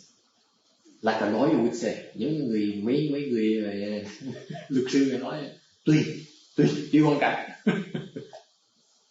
For example, there's some dragons, because you cultivate certain types of dharmas, they will come and protect you automatically. Okay? Dạng ví dụ, nếu mình tu những cái loại pháp đại thừa mình tu, okay? Thì tự động con rồng nó có phát hiện tới nó phò về, nó phò trợ. They have to do the thing. They come on their own volition because they made prior vows. They said, I got so much out of this dharma here that in the future, those who bring forth the mind to practice this dharma here, I will come and protect them. Tại vì những người rồng có một loại rồng họ tu pháp hay quá, thấy thích quá, họ thấy sự thành công lớn lao quá, thấy họ nói trong tương lai có người nào mà phát tâm tu pháp này, tôi sẽ tới đó diễn rộng cho người ta. So they come there to protect you anyway. You have to do a thing. Okay? On the other hand, you can be as rich as Bill Gates. Ngược lại, mình có thể có tiền như ông Bill Gates. Because right now he's number one, right? According to Forbes. Tại bây giờ, theo cái người ta nói là ông Bill Gates là giàu nhất. He doesn't have enough money to invite a dragon come to his house. Ông không đủ tiền để mà thuê rồng tới căn nhà. That's the kind of blessings we're talking about. Okay? Does it answer your question? So that means you don't really have access to them, right? Unless you are a sage or some sort. Yeah, unless you have conditions. They come for depending on the condition. Rồng tới mình là tại tùy cái duyên khác nhau. Could be from cultivation, be from because they were sent there. Let's say, see, every night tại tùy cái duyên mỗi người. Mỗi tối tôi về tôi quỳ xuống tôi nói họ thường chuyển hóa ơi, ngài có 10 cũng rồi, cho con đi mà. So what I do is at night, since I know that Master Shima has 10 dragons, every night I pray to him and say, Master, give me one, hoping he sends me one. Now, not me. If I have one, You have one. if I have one, then I don't have to cultivate anymore. I said, hey dragon, whoo! Tại một khi mình có rồng tới nó hầu hạ mình rồi, mình đâu cần tu gì nữa. Nó hey rồng, ta đói rồi. Cao lương mỹ vị con ngay lập tức. For everyone, best food in the world, as you wish. Thần thông dễ sợ. That's how powerful dragons are. Huh? Cool, huh? You wouldn't take advantage of him that way. Why not? No, you wouldn't. Well, how do you know when you have a dragon, it's your... Wait until you have one, and then you see how you react. That's what I Okay. I have more than 10. Not the dog, not the statues. I want a new one. When the I guess. is sitting there, I want one. And See, they're covered. it's just like, it is so, right, it is so fascinating. You know, now we talk about it as if, oh, dragons, as if money, as if food, as if all these nice things. They are words. Wait until you have one at your service. See if you change your mind or not. Never mind about Super Lotto, Jimmy. Small thinker. Okay? We're going for the big ones. Got that? I changed my mind. I want dragon now, not Super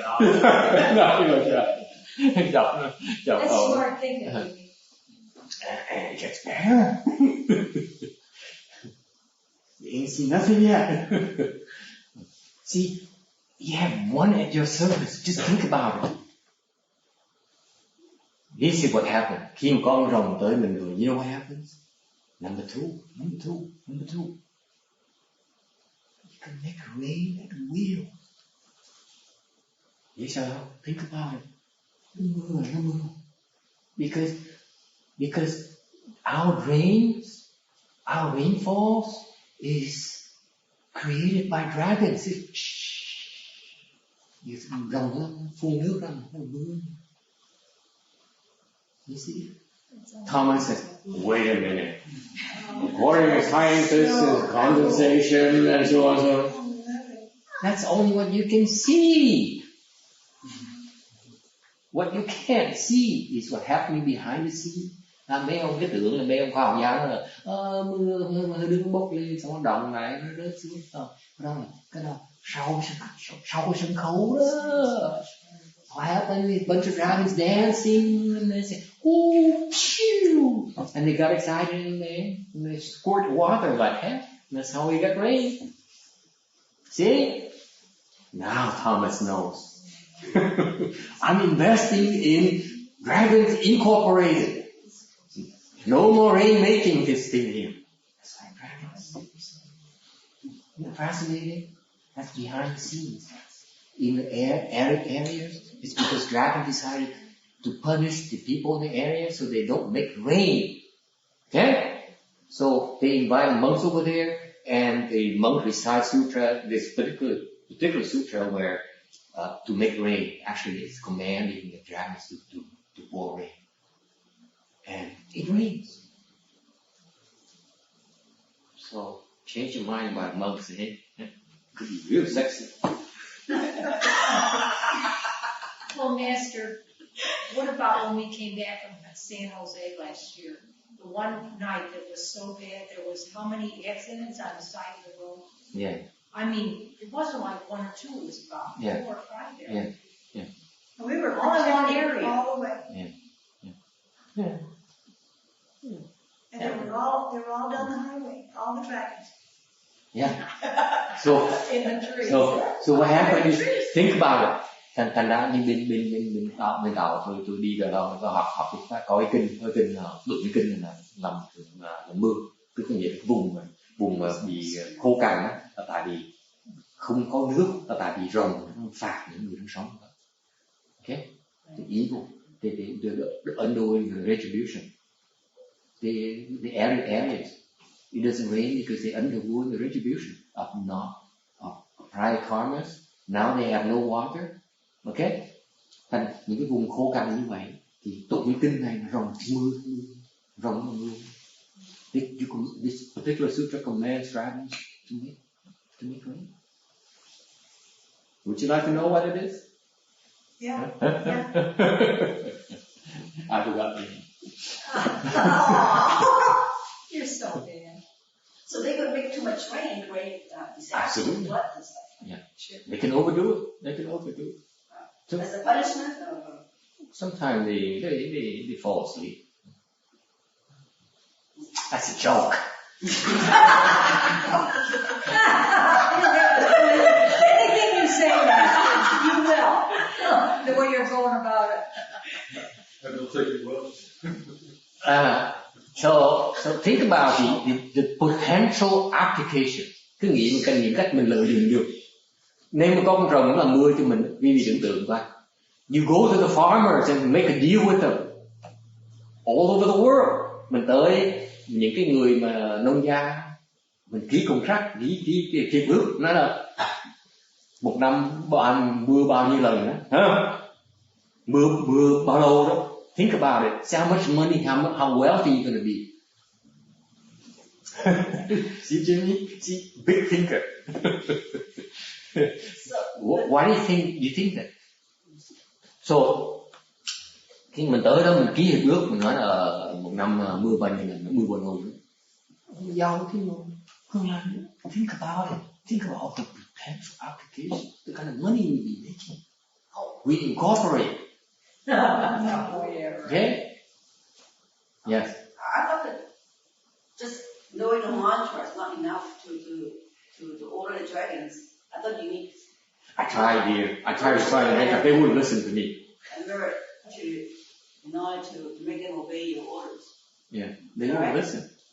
Just like những bạn nói, that's a good question. Bà nói chài có những thần chú tụng cái là sai khiến rồng.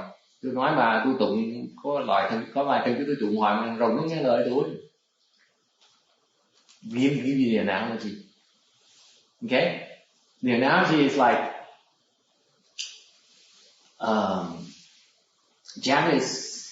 Jimmy has how old is your son now, Joseph?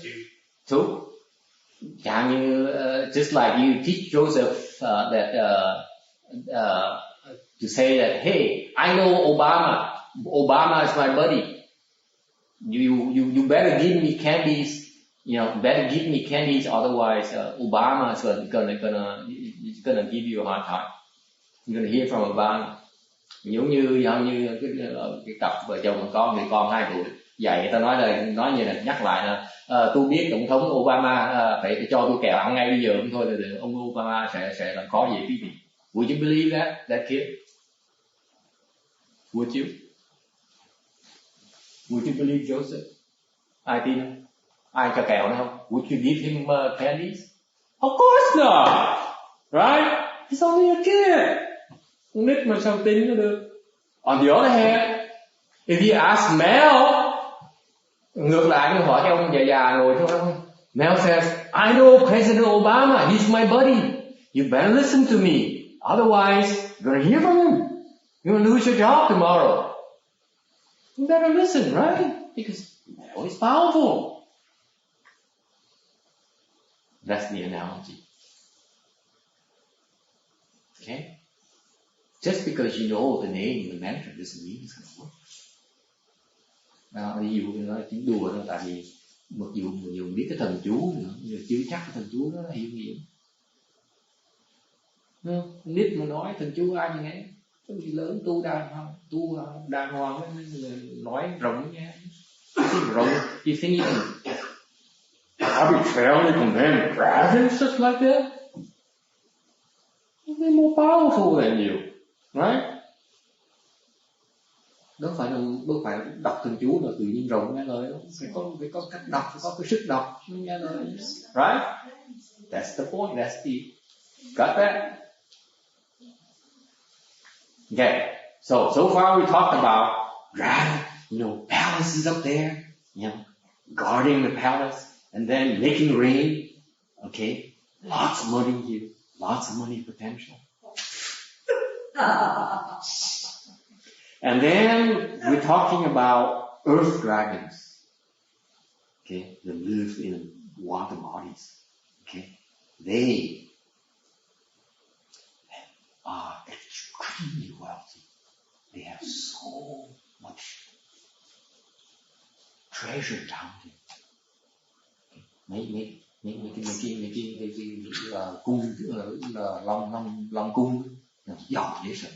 All the wealth, so much wealth down there. Go there and bring back some, and you be the richest man on earth, the richest woman on earth.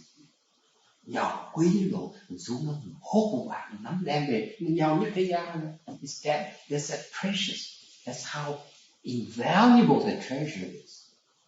That's how rich they are. Okay? That's why they have to be down there. We can't access it.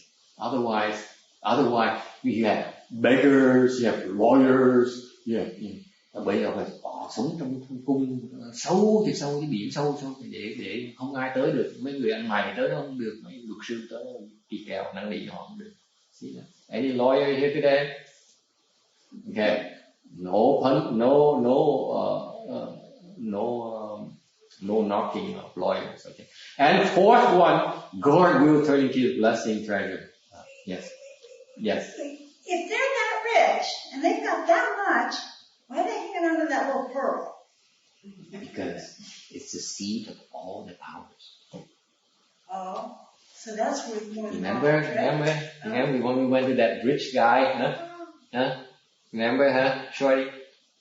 That he has a dragon that in that center, remember? That beautiful ancient center? It cost at least $1,000 market price, at least $1,000, that one. I was hoping you'd give it to me that day. See, I'm expensive. I have a very expensive taste. I recognize value immediately. At least $1,000, more like $2,000 market price. So he was going like this. As soon as I was smiling, he said, "Don't ask me to give it to you." Why would I want it? Would I dare leave it here? You think? Huh? I have to hire security company to look after it. Anyway, so what was the question again? The pearl. Pearl. Hỏi là tại sao con rồng mà nó giàu như vậy, có những cái của vô giá, tại sao họ mê cái hòn ngọc như ý của nó vậy? Tại cái hòn ngọc của ý, hòn ngọc như ý của con rồng là cái hòn ngọc nó chứa đựng tất cả những cái thần thông của con rồng. This is where all his spiritual powers are. Without it, he has none. So he practices and perfects that dharma, and everything is stored in that pearl. He keeps on perfecting it every day. Mỗi ngày nó luyện con, nó luyện bất cứ những thần thông, những vỏ nó vào cái ngọc như ý, thành nó quý hơn sanh lại. Rồng như vậy. Tôi đi tới rồi dám đụng tới cái viên ngọc như ý, nó không dùng, nó giết mình lên. Go near it, you get shot, or laser, or zapped. Okay, that's why. In fact, yes. Do the dragons fight over the pearl? No, each one has their own. So if one is bigger than the other one, can they fight for the bigger one? They can't stand because it's only theirs. It's like their essence. It's right there. So they guard it like that. All their life work is right here, in that. You see, it's their attachment. You see, now I'm knocking dragons, okay? Giờ tôi chọc quê lên rồi. Tại nó còn chấp trước vào cái viên ngọc. Nó tụ hết tất cả những cái cái vỏ thần công luyện vào viên ngọc. See, nó bị chấp trước cái đó nó mới kẹt. See, that's when he stuck. Yes. Do dragons die? Absolutely. What happens to their pearls? That's a different day, because today we don't have enough time to go into that. We go into that. Don't worry, dear. The dragons, there's so many stories. Today we talk about the kinds of dragons to give you a glimpse to that, to that you see blessings and wealth out there, because we're talking about gods here. You see? Remember, we simply are talking about. See, I got Jimmy down with his pants down again today, because I got him to be interested in dragons. Wait until you hear about gods. See, you should have thought about it.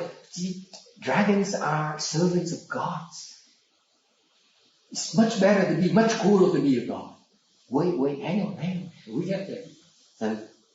Tôi chọc nó là tại vì cái ông cầu này, tôi nói là tuần trước là chọc ông là trúng số độc đắc thích rồi, bây giờ chọc ông là ru rồng, ông là bị ông đòi rồng, tôi nói không, đừng có đòi rồng, đòi làm tiên, làm trời ấy, còn sướng rồi, ăn rồng tới nó phục vụ cho mình.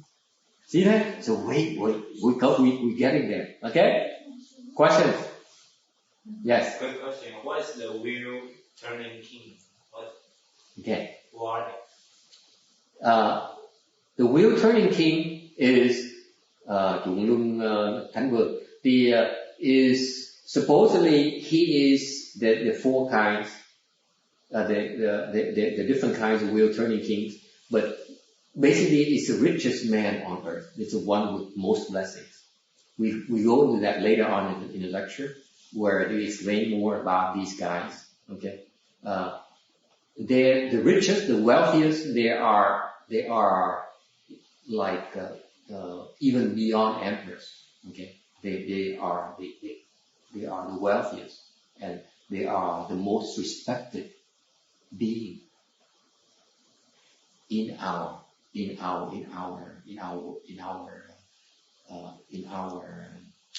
realm.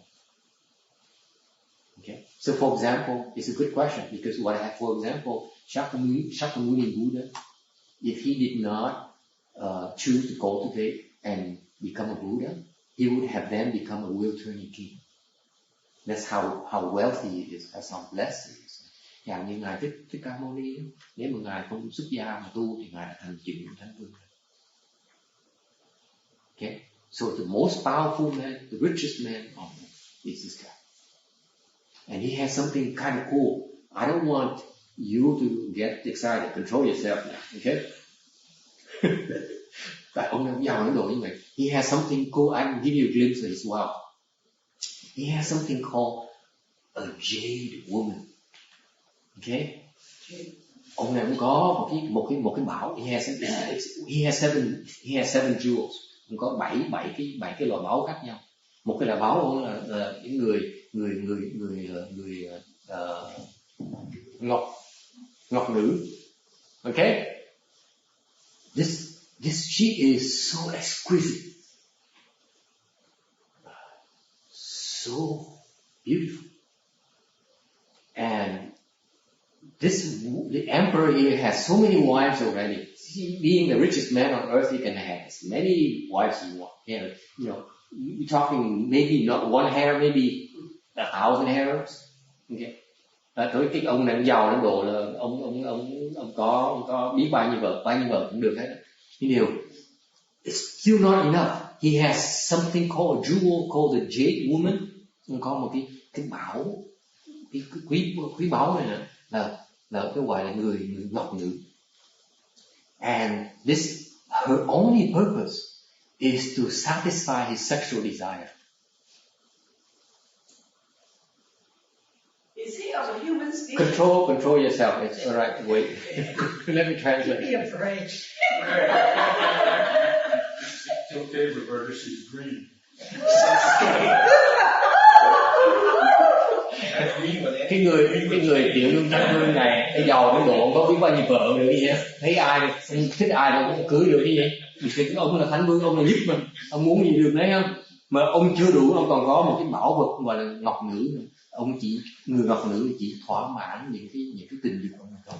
Dễ sợ, sướng dễ sợ. Think about it. It's the best you can ever have of existence on this earth is this kind of lifestyle. That's the whole point. Okay? Bởi vì cái phước cái giàu sướng đến độ là những cái gì mà sướng nhất, những cái thú mà quý nhất mà hay nhất đó, ông này ông hưởng được đấy. Okay? That's the whole point. Ông này hưởng thôi, không ai được hưởng. Got that? Only he has access, he can enjoy this kind of blessing, no one else. That's the jade woman. Got that? The wives are to make babies and have offspring and so on, but the jade woman is the one who's satisfying. That's his kind of blessing. Thomas says, oh, cool. That's what you shoot for if you want to be numero uno on this earth. Okay? That's the standard. That's the gold standard.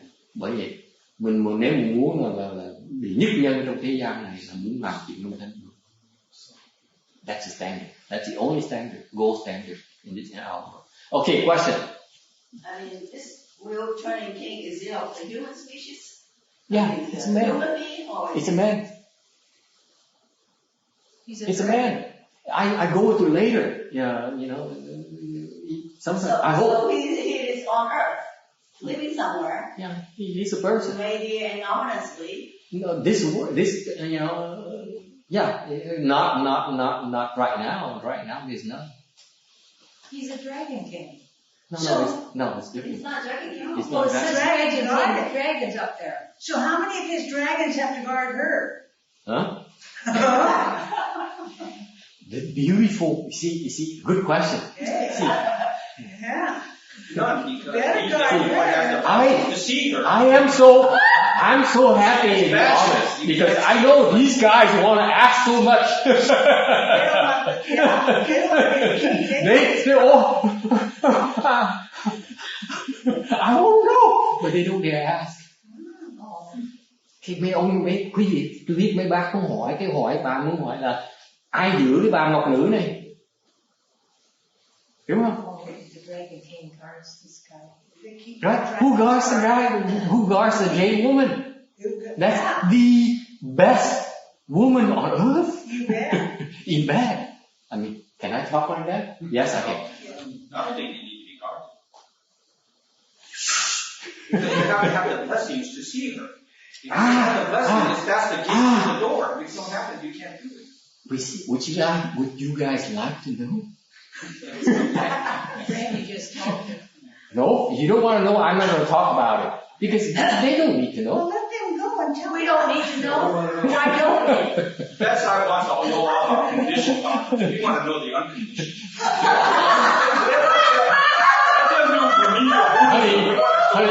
Honey, I believe these jade women are not lesbians. Okay.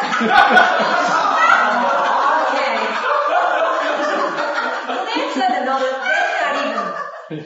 No, the idea is how far will the king go to protect his, these dragons are there. It's called jewel. That's why it's called jewel. See, the key word is jewel.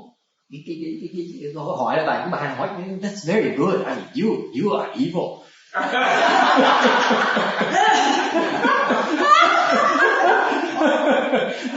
cái bà tâm này ác lắm. Bà hỏi là nếu như người tiểu đô thánh vương tôi có người ngọc nữ như vậy, ông tìm cách ông hết sức bảo vệ cái người này nhé, right?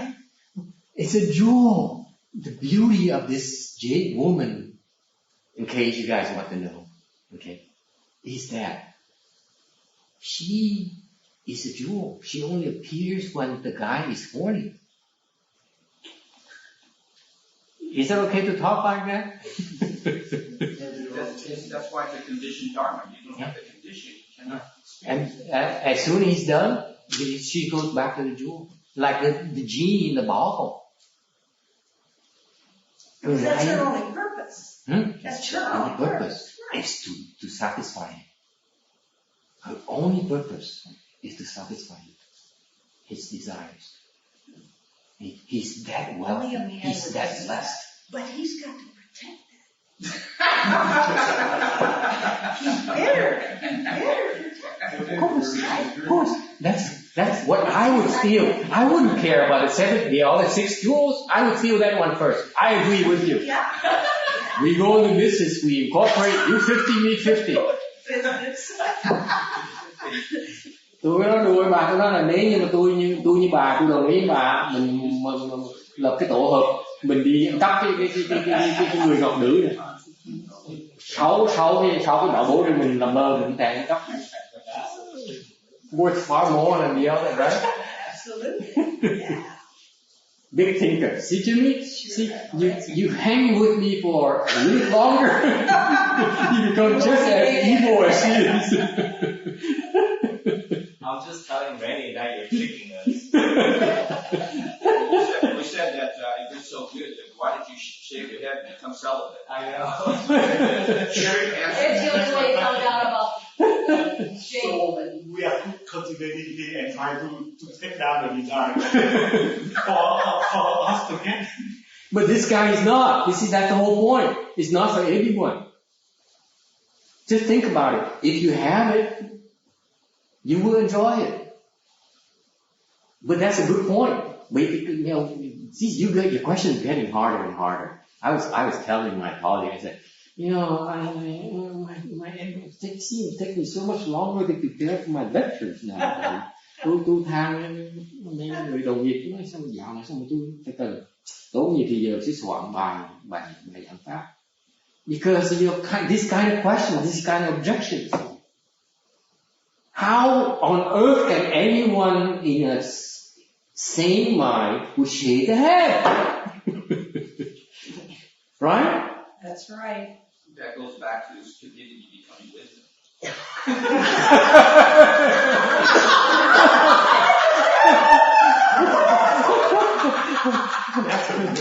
Tại vì sao mà tin được là nếu tôi biết những cái chuyện mình tự nhiên thắng mưa mới ngọc gửi mà em tạo đâu đi tu làm gì? Cái ông kia cũng nói là tại vì về cái ngu nó đổi qua đổi lại đó. And I don't know which one you just called. But I'm not there.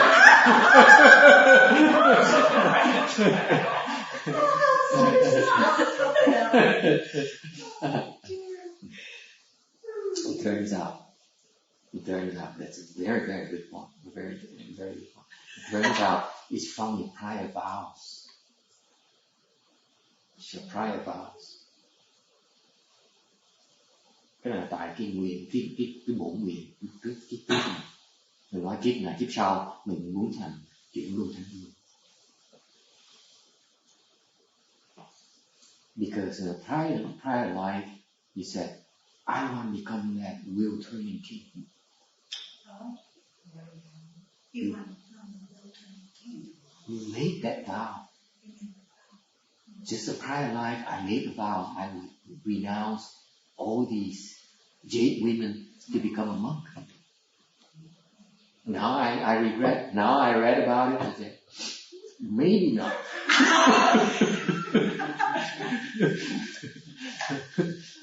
Tôi nói em nghĩ trước chắc tôi cũng có làm cái nguyện là đi tu nên bây giờ mình biết về cái chuyện như Thánh Vương với Ngọc Nữ chắc mình đổi ý cũng chưa tệ đâu. Okay? Questions? Isn't it fascinating? The cosmos, see what is precious to different types of people? It's fascinating, huh?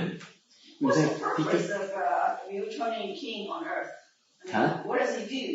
What does he bring to the human race as a returning king? He teaches. Teaches what?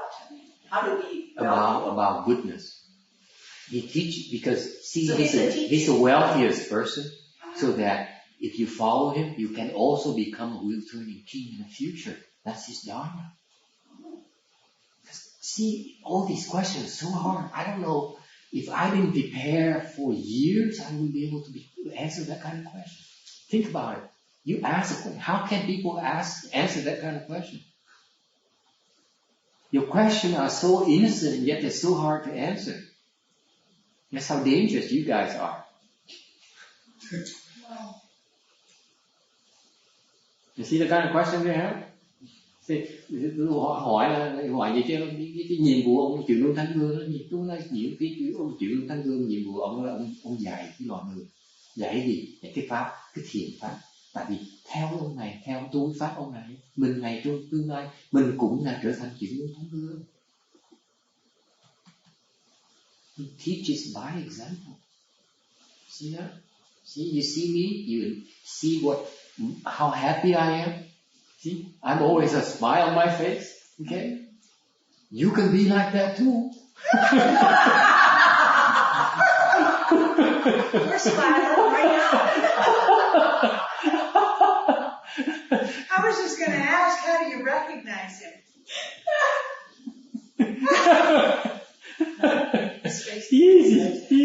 Easiest, biggest smiles on earth.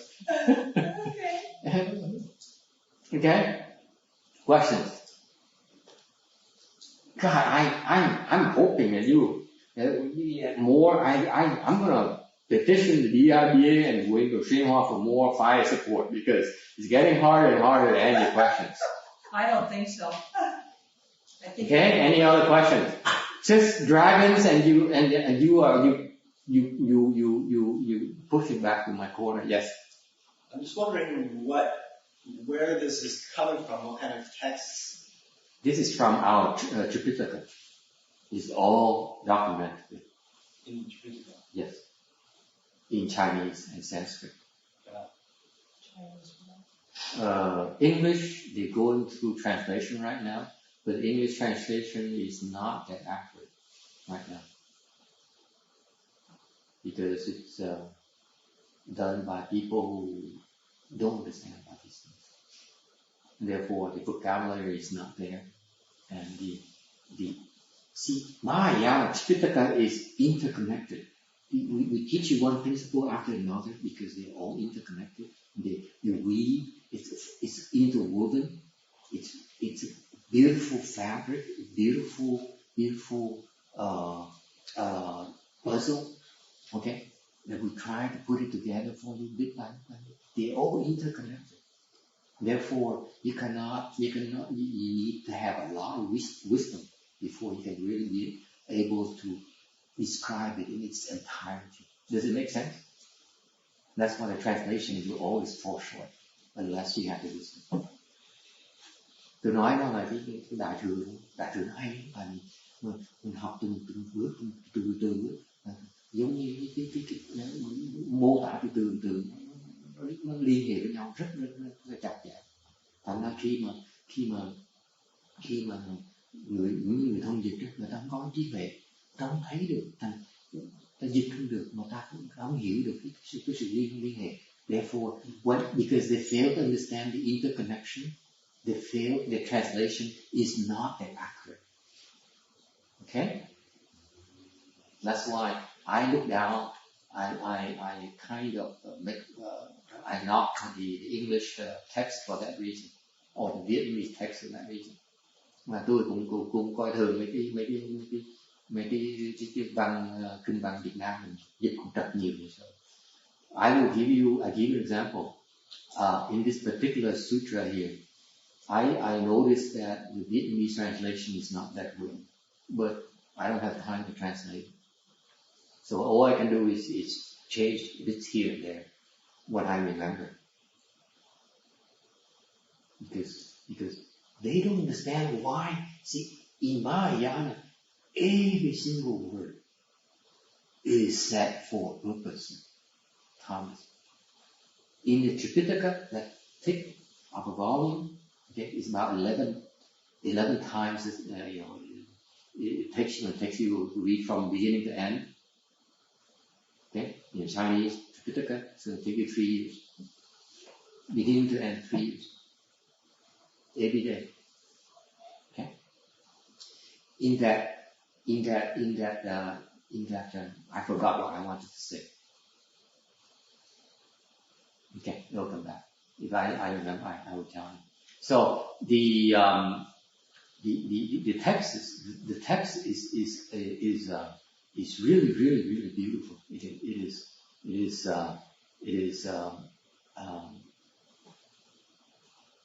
it is available. But if you really want to seriously investigate it, you have to learn Chinese. You have to do Chan, and then you have to learn Chinese. Then it is fascinating. It is so beautiful. Text.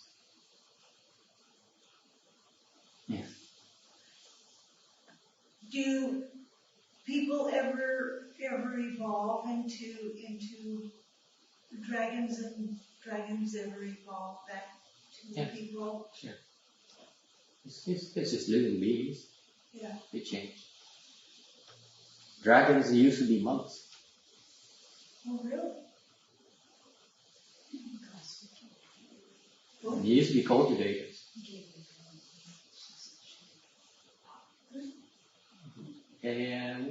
Có một số lớn ra rồng là từ kiếp trước là thầy tu, người tu hành.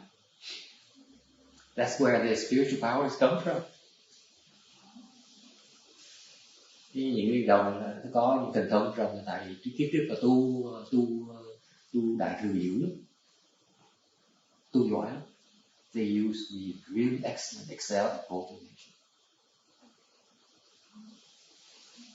So when they change, they reincarnate in the womb, they change body, and they carry all those spiritual powers with them. And that's how they can accomplish all these powers very easily. See, cultivation, you don't ever lose it. Bởi vì họ tu rốt ráo, rất là sốt sắng. Thành ra họ có thần thông nhiều. Khi mà đổi cái xác đó, họ có đem cái thần thông qua cái xác khác. Cái tu là không có gì mất. Cái tu hành đó, những cái gì quý vị đạt được đều có mà không phải mất. Lấy lại rất là dễ, tu lại rất là dễ.